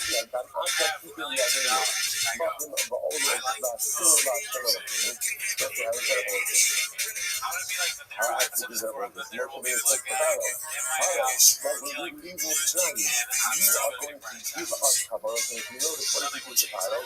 You're going to give us fucking Ba'olos National Things. Look like the Axos, Russian are slumming, and all those are all those. You see them able to bend their arms. Don't bring slumming. It's Russian more. Russian not even Ba'olos Russian. Russian means animals that we're going to eat. And all those ultimately are going to eat cover. Most of the Sophisticated, you're going to give us so much livestock that we're going to have enough to eat and to offer. I've always said that you can't miss the pushing with the owner of something. I've done the question that you know, the father of Moshe, an owner and something, the city again, even this slow ahead and rock something, which you make who? The Aka Matantora. Oh, that's Aka Matantora. That's Aka. After the work to get everything changed, what is pulled off. Honey Fernand Amar, Mr. Aka Matantora. So listen, and I remember again with the Homa project, when exactly the type of use flow occurs, not how to slow, but when exactly is it that up? When did this flow join the range of thousands? This time I remember again, this flow joins and then it goes back to music, and it goes back home afterwards. When did this flow come and come to cloud? When did it join the range of cloud flow? It was a good one I heard that. Honey Fernand Amar, Mr. Aka Matantora. The level text is that this flow came after Matantora. Therefore, the fact that it's offering a comment, that's fine because it's after Matantora. Alright, so this one I started to read earlier and I just stopped. This is why you shouldn't believe comedians that explode, espouse the belief that Rogan is super supportive. Constantly hear from Shane Gillis and Amy Schultz how generous Joe is. But the reality is he's a condescending boy you can't stand seeing his producer side of the puzzle. Aside from getting positive feedback about his stand-up career. As if being a prick to the straight wasn't enough, he had to find a sore spot for Red Man to make some shows featuring those who and you capture Matantora, you land the Amayisra called the Matantora, Kasaba Shani Yudu in the eye. What is it ultimately again a Yisra from the whole Matantora? He must hold that the Noah has the ability to offer up Shaman on a bummer. He must have Shikanai, the Yahweh Israel, and also he's talking about Yisra, when did Yisra come and bring families from the desert? This is a fundamental question. Now, Yisra calling me Yisra, like the high priest of Mulan. Let's the Yisra, that calling me this, something like this. Color saw and a thing about the Yisra alone. You know, actually something like Yisra verse, what else can you do for problems, you know? And also, if you're going to come and join problems, you know? So what's the sound? What's the sound? The sound is not come up with God. What was the event? What was the event that stirred Yisro to his core and made him join the ranks of Kaiso and convert? So I say, by the way, is one of the questions that you always ask, like when a person is like, what was it? Because the move makes no logical sense. Like the move is totally counterintuitive. It could be a wonderful, righteous Gentile. You've got so many things. There's good love. So I believe Joe here. I mean, there is Joe, but Jews have not cornered the market on God. God will love for all of humanity and will love everyone who loves so him. Sunday night was Every good is so simple. my guess that's very different. I'm a friend from Brain County. Why did you do this? What? So we're talking about it. Yisro. You're calling me down. You're calling me down. Like that's like a nice, So you know when there's somebody there to see you, and then if there's somebody other comic just comes on the stage that's after the crowd, you know it's gonna be a little weird sometimes. You know, it makes it silly as you heard about the long that's crazy. You know, back in the day, you used to have that's why no, I did. Yeah, he's got Što je his whole svi dolphin si dao, a ja sam rošio, što ja sam onaj bez ono bihao, but he evo like se, the evo Olive ga, Garden bit, a dolphin that is bit. in the juxtaposition Dude, of you used to stand up. remember again, Talks about all dolphins. the time always happens where A long the time end of ago. Parshas Yeah, B'Shava. I mean, And then again, I don't know right why I after keep the saying one of being. I our think is it's by probably Yishma Yisrael, being right? exhausted, It's but Parshas Yisrael. So the first thing is the juxtaposition is so I what don't about the remember one at the anything moment. about dolphins. Saw, Yeah, he likes how saw dolphins this fuck. incredible, miraculous military defeat pretty of sure. Amalek. He was inspired. These He guys learned love to talk Father's about story. dolphins having sex. Yeah, I mean, I do too. Who are you? Is He that heard all things the again, it was Oh, incredible. that's right. He heard about Michael Cohen. Heard about Sarah Something I think Revelation. And that then disturbed him to his core, and ultimately again he joined. I'm weird for not liking Because it. the Nick told me so I didn't get any of this And I tomorrow. think First of with all, you, his like legs. we've heard And talked Torah about was this giving before, me you Travis get this left. really And long the golden Torah ticket. almost People was already so know you far when you're starting out, right? It's Literally, there's pressure in that. the And it's Torah also to eat it's also easier that way too. such a rush that the event was heard from one end of the world to Preaching the to the other. shopper. What I happened? think he's just trying to be honest with you. I don't see anything wrong. I mean, maybe I agree with some of the stuff he said about And all the Jordan. monarchs Very in all the possible he's world an asshole, but in that received particular by fear instance, in their palaces. They recognized that something transformative Yeah, just it's- occurred, but they had no I thought they were idea gonna point what though. happened. There's this one episode recently where Every single Red thing Band's on the something face of funny the on earth, same TV Jesus, to kill same Tony. praise to HaKadosh Baruch Hu, Shnei Amar. And I think Rogan was Kulo Elmer on the Kavod. panel. This I thought that was gonna be Bilam the Arasha. Let's listen to But this. yeah, All of the Gentile I mean, kings came to Bilam. They said I'm to just the all over the Amullah, place. I thought it was gonna be bad. I was thrown off by it. That episode from 10, 15 years ago. Yeah. what's going on here? This was supposed to be a big battle on 9/11/6. It's called not enough dimensional GLP-1 bull talks. Shema Mahu, Bali Olam. Somebody took acid implants and beans and cheese, all natty, no filter. 37-year-old bod, feeling better than ever, taking your time to bouncing on my hormones, GHK, SS31,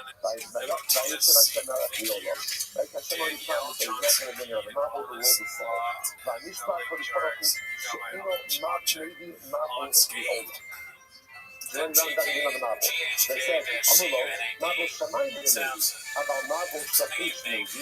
like a science project or a movie about some Russian thing where plutonium is missing. I was going to say it sounds like a bit.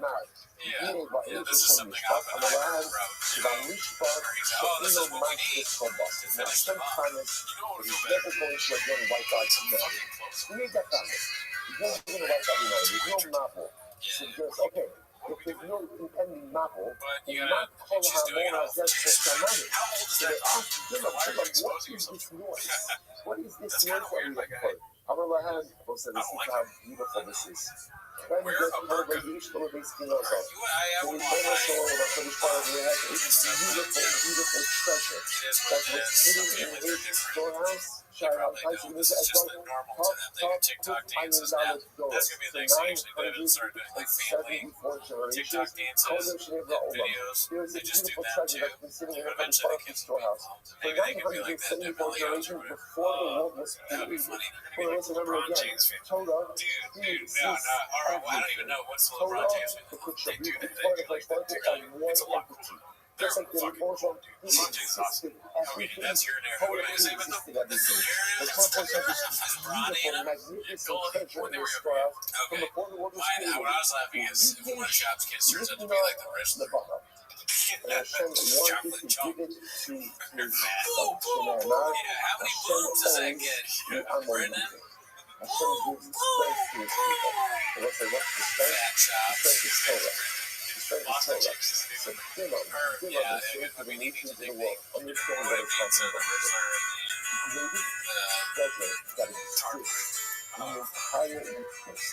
yeah, because you fuck up the names too. Whatever the nickname is, you fuck it up, Tartler. We're stupid. It's like, think about names like it's the Weasler. Like the Riddler. No, dude. Obviously, like, okay. Let me explain. You need to diversify your content. Okay, so it's like I do.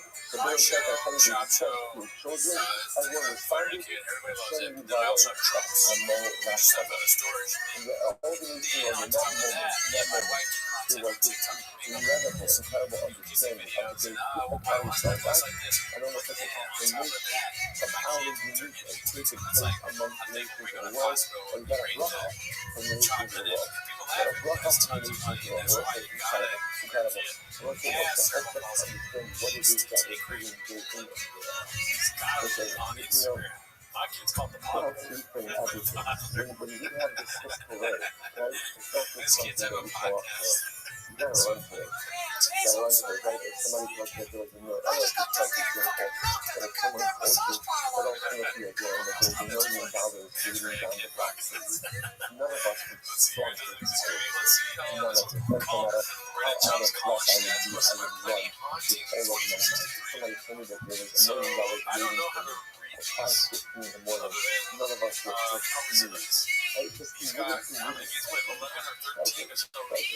Unless there's so much of what we have to try to figure out is how do you begin to do this? That's special. It's really beautiful. It's very inspiring. It's very wonderful. It's pleasure. It's very valuable to me. Right? I'm being sober. It's not, it's not a certain stupid. It's what we have to work on. But once we're able to see that, also the nations of the world see it. We just have to work on things. It's incredible. But the Elijah says, Kiat for some of us. But you still heard about Kiat Yamsuf. That's why he's going to tell you so. You know, now, I need to small from Machia Mori, but I've brought up my Jonah. Yes. I'm going to give you a club. Kishananu is Asher Holy Hashem Esmeinan. The Lord says, it was beyond ultimately again, it was the feeling of the sea that Yisro heard, that questioned to join the life of God Yisro. So now, it's interesting that he devised truth to this, and he fast forward a little bit without the case of Yeshua. When the spies, remember again, this miraculous spies went to second, and this time up to it went well. They went to visit a woman by the name of Rachel, who lived in the north of Jerusalem. Remember again, Jerusalem was the first fortified city. You know what's another from the African section, then by the Yazoo, and then you got from the Jordan River, you can see, you know where the spies are across the Jordan River, and you can see the first city on the hill, right? On the mountain, that's Jericho. Jericho was the first fortified city the spies had found. It was by the name of Rachel. And ultimately, again, she gave them the intel that they were able to know how to get into the city. So Rachel said, why is Rachel willing to help the opposing Jewish army? And since Rachel says, we know already that it's over. We heard about Yamsuf. Remember again, here's that thing they see. When did this thing of the sea take place? When did it take place? 40 years earlier. 40 years earlier. We heard about the thing of the sea 40 years earlier. And when we heard that, we knew it was over for us. We knew you were coming, right? And ultimately, again, we knew that we knew that you were going to take over, that you were going to conquer. So it's interesting that Rachel, right, already get all the things understood from that event of the splitting of the sea. Listen, and we also see Shalom is such a whole different thing as me also. He's nice to us, the other. Below under the old ruach, and myself of the under below come up old ruach of the east. So look at that, it's interesting. So when you never talk about the idea that after that book it says there was no more ruach, the men had no more spirit. No more spirit. So meaning that once they heard about the thing of the answer, only the kings of Canaan understood that it was over. Not how when he tells the story, the way he says it is, will come up all throughout the year. There is no spirit that literally come on me like rose up. So why could he add in the extra phrase rose up? So you must have very interesting fact on the day.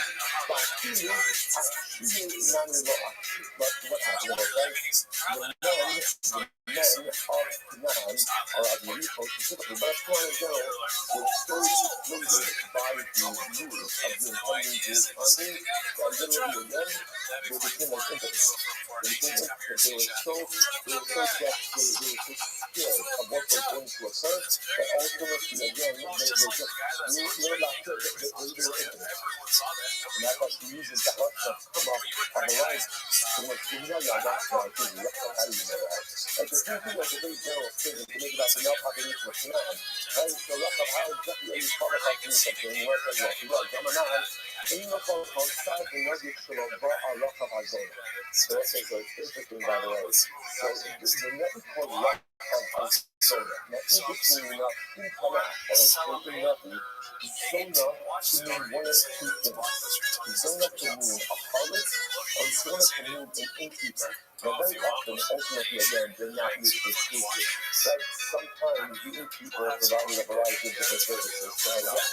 So when I saw Yaakov was a zona, he was a zona. But the Gemara says, not only was he a zona, he was a high-profile zona. Right? The zona to the elite. Right? So really, again, in the call, there was not one, like literally, again, one minister, one officer who did not have a mission there. But he's coming to his under, that's huge shine and so, if you actually come in and sign the young stuff.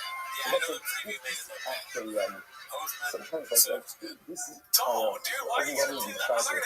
Yaakov was 10 years old, especially in this sense. He was 50, we're going to see, he was 50 years old when the miraculous came out. He started his career as a Jonah at the age of 10. At the age of 10. That's you can have such a his son saw home man Shana. He was 10 years old when his son saw left in Israel, and he unfortunately was living stuck in immorality for 40 years. He's 15 years old by the time that probably saw come to Eretz Yisrael. What happens? Shana says, "As a Akan Mei Shana Nisgaira." For all my friends that are fans and viewers of this show, that is a fucking valid. Now again, what exactly happened with her conversion is actually something comes out. Some opinions actually say that she married their Shira, which is like pretty wild. She converted. Now what did she do when she converted? Allah, most of the leaders cut out follow the so ultimately again I should be forgiven. In the marriage, ultimately again, Chava means a rope, follow means a window, Christian means the slats. So okay, I'm going to stop over here, right? We're going to pick up with this story tomorrow because there is a tremendous Mr. Hospital in the story. We also have to finish up with Yisro, not more summer we bought. You don't know who started in your Jacksna, so therefore we quickly started your Jacksna tomorrow morning. First thing, number one on Yaakov, number 3 to the place. In the fact, time to 5:50, so you got first of all, Yaakov, about the photo. On the marriage of his daughter tonight, about I said the start over the top of, you can drop it over the top of, take over the top of, see it over by 72, and then leave it to not touch it, go. Mazel tov. Wendy Cummings likes it. Wendy Cummings likes it. She's like,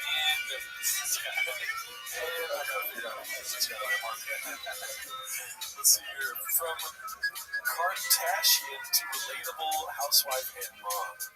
Me helping my husband look for the screws and bolts that I threw out when I was overstimulated. Oh my God, stop saying overstimulated. How many of these idiots are going to keep using that as an excuse for their stupid behavior? It's dumb.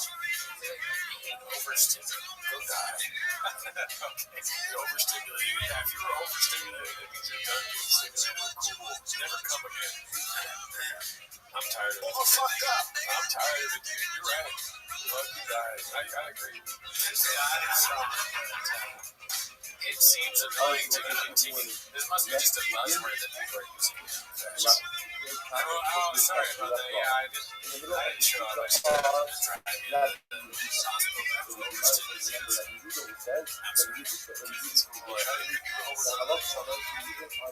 Mom, I got an F, but don't worry. Mom's like, alright, we'll talk about the same stuff. Responsibilities of being a parent. Well, guess what? I didn't make dinner tonight. Figured it out yourself, but I was I'm gonna go look away. I'm out of here.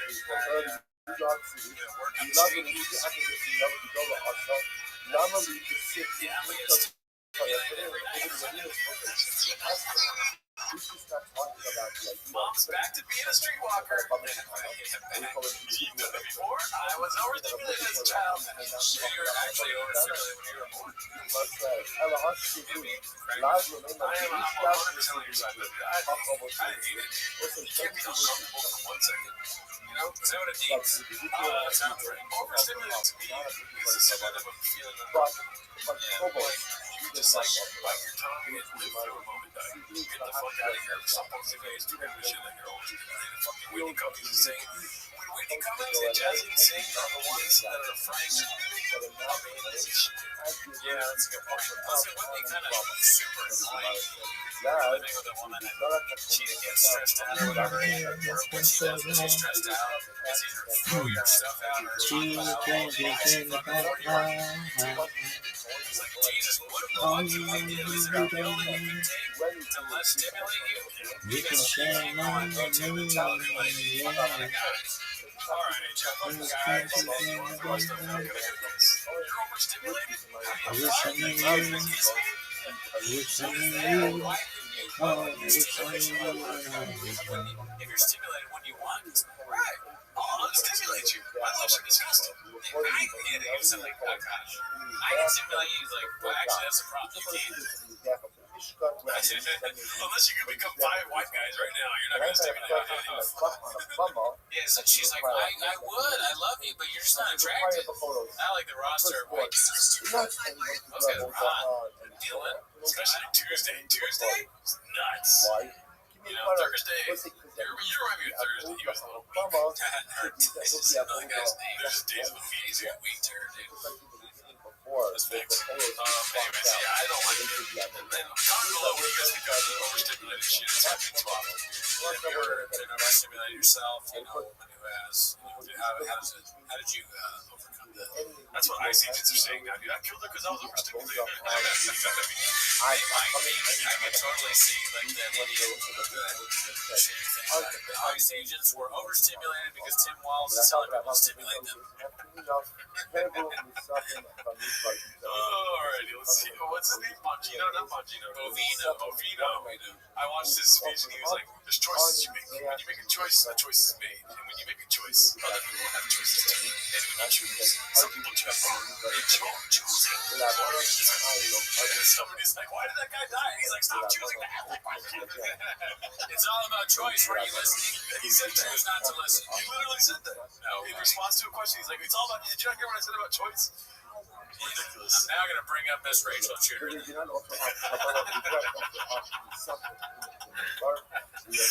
now we're going to overstimulate Candace Owens. Alright, let's go keep on. Then we're going to political there, dude. Jiu-jitsu. Ariel Helwani, dude. Helwani randomly fires up the fires for the first time in years. What the fuck? This has to get more likes, dude. No way. Posted by Bob Wynn, 770. 5 seconds, though. Not a long clip. Jiu-jitsu. Great guy. Met him. Maybe once. Oh, okay. It's addicting, you know. You'll never fully get away. When you dip your toe in, it's not going to be the last time you go to the beach. There you go. That was funny. I had to say, I'm going to put my hands off on that one. Spicy. Yeah, I agree. Sometimes when you're coloring inside the lines, you're going to fucking color crayons, you know what I mean? When then you might eat them and smell them. There you go, print shot. Put a Sharpie in your ass. Everybody's eating a crayon. Alright, Loon Mandy. Posted this. He's sick. Sharpie in his ass. That's another thing. Six. Posted this. What happened to thickboy.com? Oh, I saw that section. I'm scrolling through Reddit. And they must not be selling the merch. Or fucking they can't afford a $12 fucking website.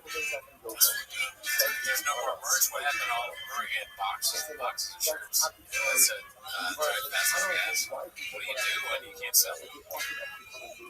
Great question. If Papa had the answers, there would be 100,000 less chefs. You know what I mean? I don't know. I haven't seen merch stuff anymore. Like, giveaway of trucks, merch wines. If they're still selling it, or if the website's up, if there's any merch, sure, why not? I can talk about that. I remember the days when merch I've been going through them and seeing that there's women's stuff, like women's shorts and women, and I just can't imagine doing that ever. You buy your girl a shorts and say, like, thick boy party, thick girl or something, and then there's only 6 shirts now. I mean, I'm kind of down to buy this bundle because, as you guys can see today, I'm sorry, I don't have super merch today. This sucks though. This is terrible merch. Fighter in the Kelly Classic. Every kitty fight club, fuck this. I don't even know what Ever Kitty Fight Club means. Why is there no Drive Festival gas merch? And this is on the Drive Festival gas. This is a chick to see what you know. It's all. What if you just all list? These are the best selling. Like shop, you gotta pick because none of the shit is selling. So you gotta pick a few things to keep up. This one night, that we're not marching. There's pictures of guys wearing it. I love it. Everything about it feels like it was made specifically for me. The fit. It feels like a different one. I gotta meet this guy. Can I get on this? Because maybe these are homeless cats doing this. I want to take a picture of myself. I'm sick. There's another reason. Dude, you're so right. Why aren't we doing this? We're like posting. It's the same company guy. I saw the guy, dude. It is the S3. This is awesome. Oh my god. I like your graphic. So perfect. Perfect. Yo, this is actually from soy boys who drive electric cars after they realize what it says. And we'll give them a little wing. Perfect. This guy is a nice house. They sure feel good. You want to be more African. This is like his parents bought this house. Like, he just likes French shop. He likes to buy French shop clothes. He's a nice kid. That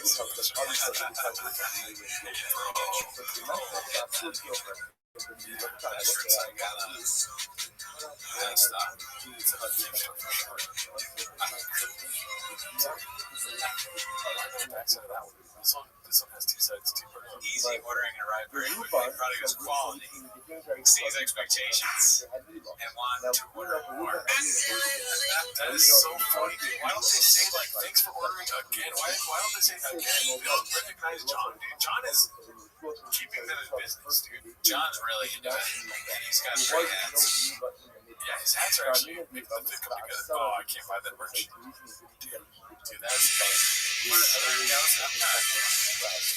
John is awful. I want to see this one again, though. That's John.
got the taste. I can't believe another kiss is all you need. Whoa, you like to think that you're in me. Yeah. That's so fancy what you can say. Can't get enough, you know you're gonna have to face it. Yo, this is the love. It's the time that you can be. Running out a different speed. God deep. Another time. Another kiss. And you'll be mine when you touch your mind. You can't be seen. Because a young girl found you crazy. And this song, another you, you're drunk in mind.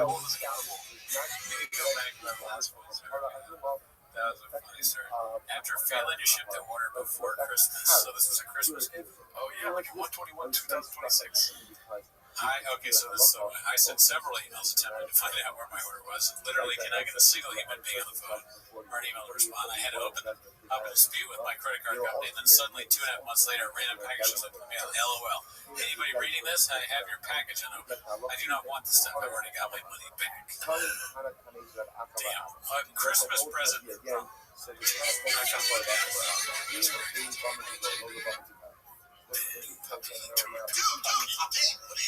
Bro.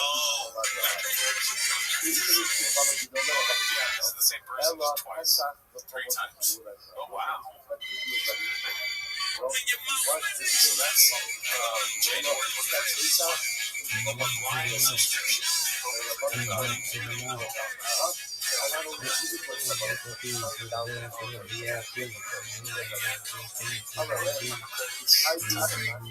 Best price on British shop here. Okay, you guys give me gear for $30 a month. What the fuck? Yeah, I had to pay for it twice. So you run a club, you get deals on the drive vessel gas birds. You get those size that automatically That'll be fucking with you. Like stupid ass. I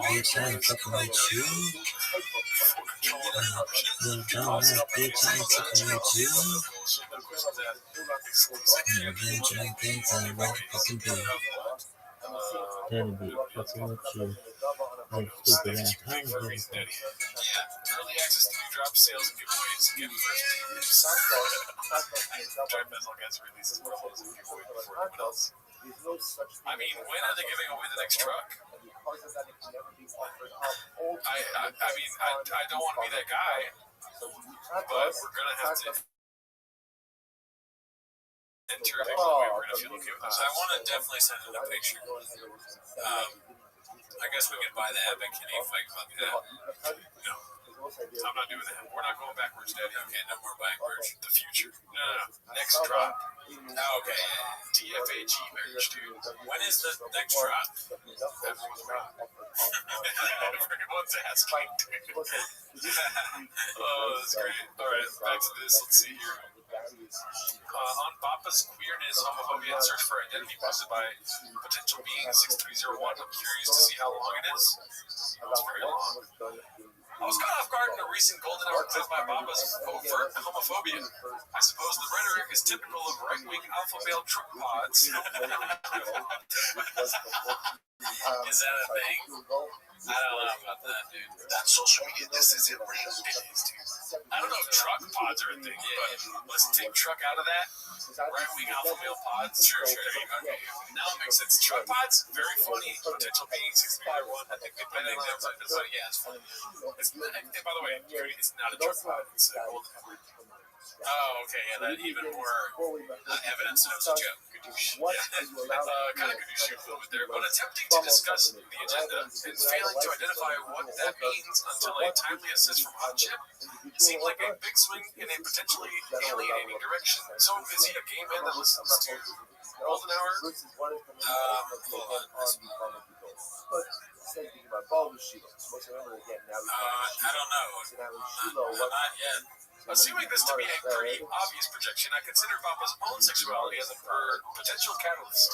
His specific queerness has been discussed and dissected at length, but this brought to mind the resentment he likely feels towards himself, knowing that not only could he be living a more fulfilling life, putting stuff in his ass, digits in the bubble, like he says, he's already done that, yeah. But what his career could have been like if he were able to confront the aspect of his life early on. The potential entertainment career from an out MMA guy who possessed both physical attributes typically associated with heteromasculinity with a queer sexual identity, which he confusedly acted out as comedy in the Gringo Poppy. Wow. Couldn't have put it better myself, Mr. Holmes. Could likely have positioned himself to be much more financially and artistically fulfilled than where he finds himself today. Instead, you have someone who is all consumed with performative identity, characteristics designed to influence how he is perceived by others, despite how obvious this appears. His obsession with defining himself as a type of guy, truck, sports, racing, fish, hunting, etc., is a practice more typical of someone in their teens or 20s, or like us, we like trucks. More than a 40-year-old plus with such very lived experiences. Even his latest claim of a baseball dad portrays a superficial title that most fathers would take as serious as a t-shirt slogan. Positions his role as a father as secondary at least. For all the clowning on him that is done, I do feel some sense of empathy towards him, if this is in fact his plight. Hopefully, his public persona is just an Andy Kaufman-esque performance piece, and he's living his true life behind closed doors. So, yeah, we've talked about that, but what I was thinking about is there's a point here that I kind of agree with, in that Bopov is doing something wrong. And one of, because obviously, look at it, right? But could he have done what Tiger King does? Should he be doing that? Openly gay moron. There's not a lot of gay idiots, right? There's really not a lot of famous gay morons. Tiger King is the only one I can think of off the top of my head. Maybe Andy Dick, Joe Rogan, but he's not openly, right? Yet, yes. So, but what I'm saying is, like, Bob is totally Tiger King. He's selling crap, and he's irresponsible, and I could totally see Papa being like, I'm never going to financially recover from this after he's accidentally killed a staff person with his trap. You know, so he very much is Tiger King, just without the other men. Well, Tiger King fucked chicks too. He had kids, right? Or I could be wrong. I know he was into dudes. He was, well, everyone knows he's into dudes. He was with the guy with the crazy teeth. To piggyback off you, Pops. Wrong topic to piggyback on, but with Papa, like I said before, I think that, like, everything this guy said, his life would have been way easier. He says it, and he literally says it. He's confident. He does say, my life was so much easier. If I was gay as shit, because he could play video games. Yeah, and his wife's goddamn rattlesnake. Yeah.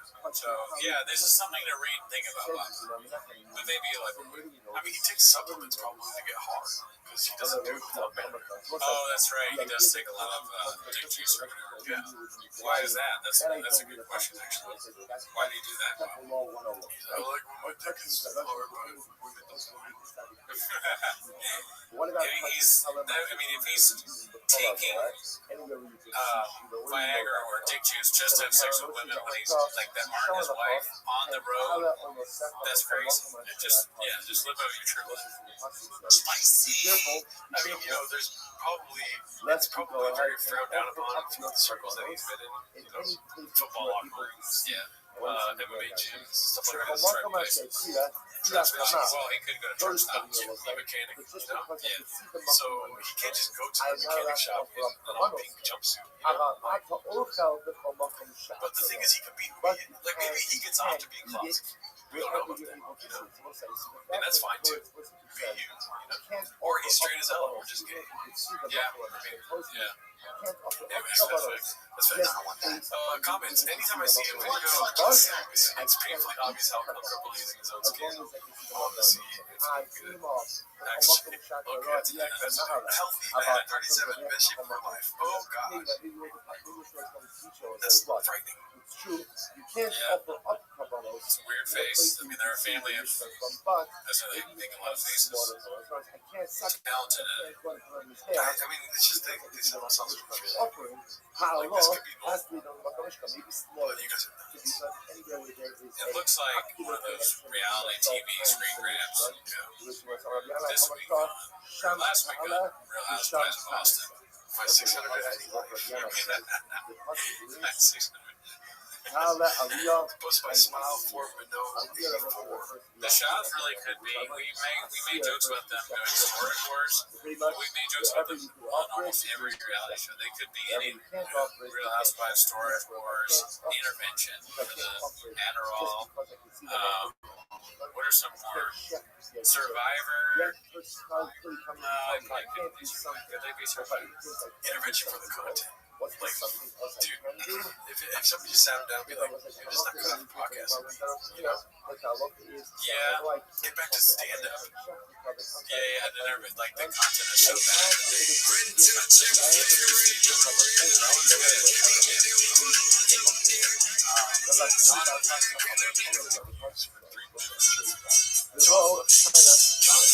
John is special.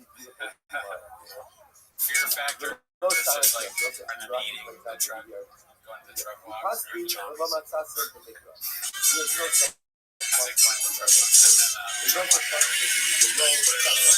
walk. Wolves don't brush their teeth, right? Yet they've survived thousands of years without a single vet visit. Maybe probably better than Survivor. Making it afraid of birds on them too. You know they're going to go to South Africa. One of these commentary channels called and welcome to the podcast. Everyone's becoming Brendan Jock. Why? Because everyone's getting they all laugh at each other one time, but they're so they're all going to be so in the future when everyone's going to say they should all have like a season that they can break. That's so funny. They fall so far that there's a season where Joe Rogan's like naked and like trying to 70 years old again. Naked and Afraid is how the women feel that Ryan got to his apartment. Oh fuck! It was there. I had to do it. I know. I tell jokes. I do crazy shit. I made some mistakes. I hooked up my Nogero. He's got some teeth. I get all that. It's keto, bitch. Alright, let's start this. I don't even know that many reality shows. Love is Blind.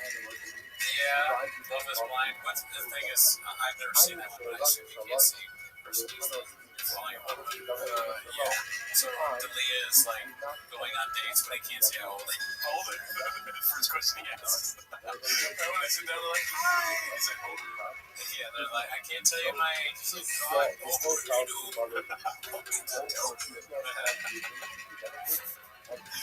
What's the other one? I just had it in my head. Love on the Spectrum. Like Love on the Podcast. Well, you know, there's some interesting characters in the shop room. They're all on the Spectrum. Yeah. Beast of a Burnout pop up on Spectrum. Cooler Chips. It's our favorite truck. Dude, look at that. They're just working on it. I love this truck.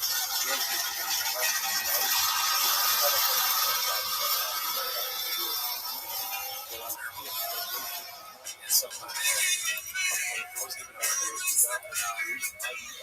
It's too loud. Yeah, my burnouts are a lot quieter. Switch to Google Fi Wireless and join the most affordable unlimited That's right. Yeah, the basics for just $60. So sick. I'm sorry. Yeah. All along, Blockbuster Studios presents Catherine Robinson by Dirk Shine, City Blocks, and All Along.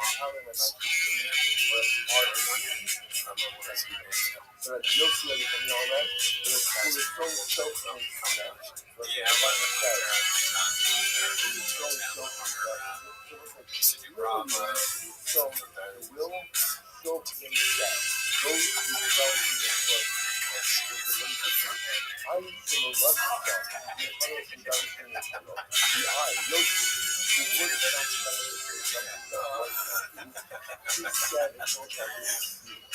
see.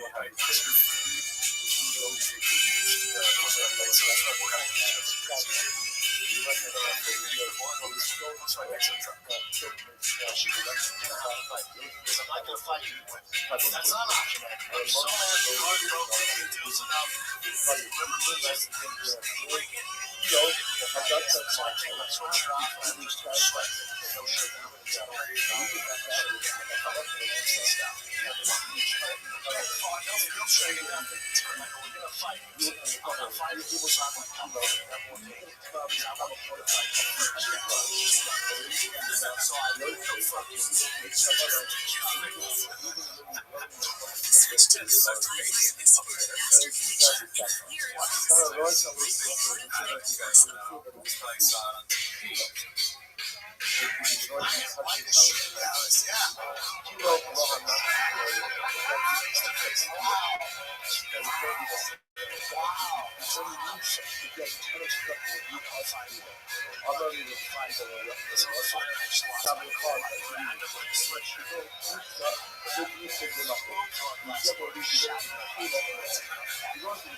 That's social media. This isn't real. I'll eat it frozen. I have violence, dog. Not that one. So how can you say All you I'm know scared when you have of, a Shabbat I guess that makes Yeah, sense. that's the what oil goes, And then I got a random call. His mom's like, you gotta quit eating this stuff. I'm like, who is this? Freshman in college. That's it. You're out. You're out. You're a loser. Oh my God, that's a tribute Washington. Everyone individually out and labeled them with a post-it. Gilma, it would have means they stop. Gilma, You like took them all out and now, you know, they come in the trade or just come in a box. And then they're each individual. He took every single one out and wrote his name on it. Well, that's like people who they buy a really nice car. Usually, like, dude, it sucks because you did something wrong. Brendan Schaub did something wrong. And if you can tell the story, or you can be like, dude, I was nuts. Yeah, I beat somebody up because they labeled their own food. That would be really funny if you could make it fun. Yeah, like I was a crazy person back then. When I was hungry, I asked my roommate if he wanted, like, you know, we got anything to eat. My roommate was like, well, I got some nutrient bars, and I just got pissed and beat the shit out of him. Then he orange hate. His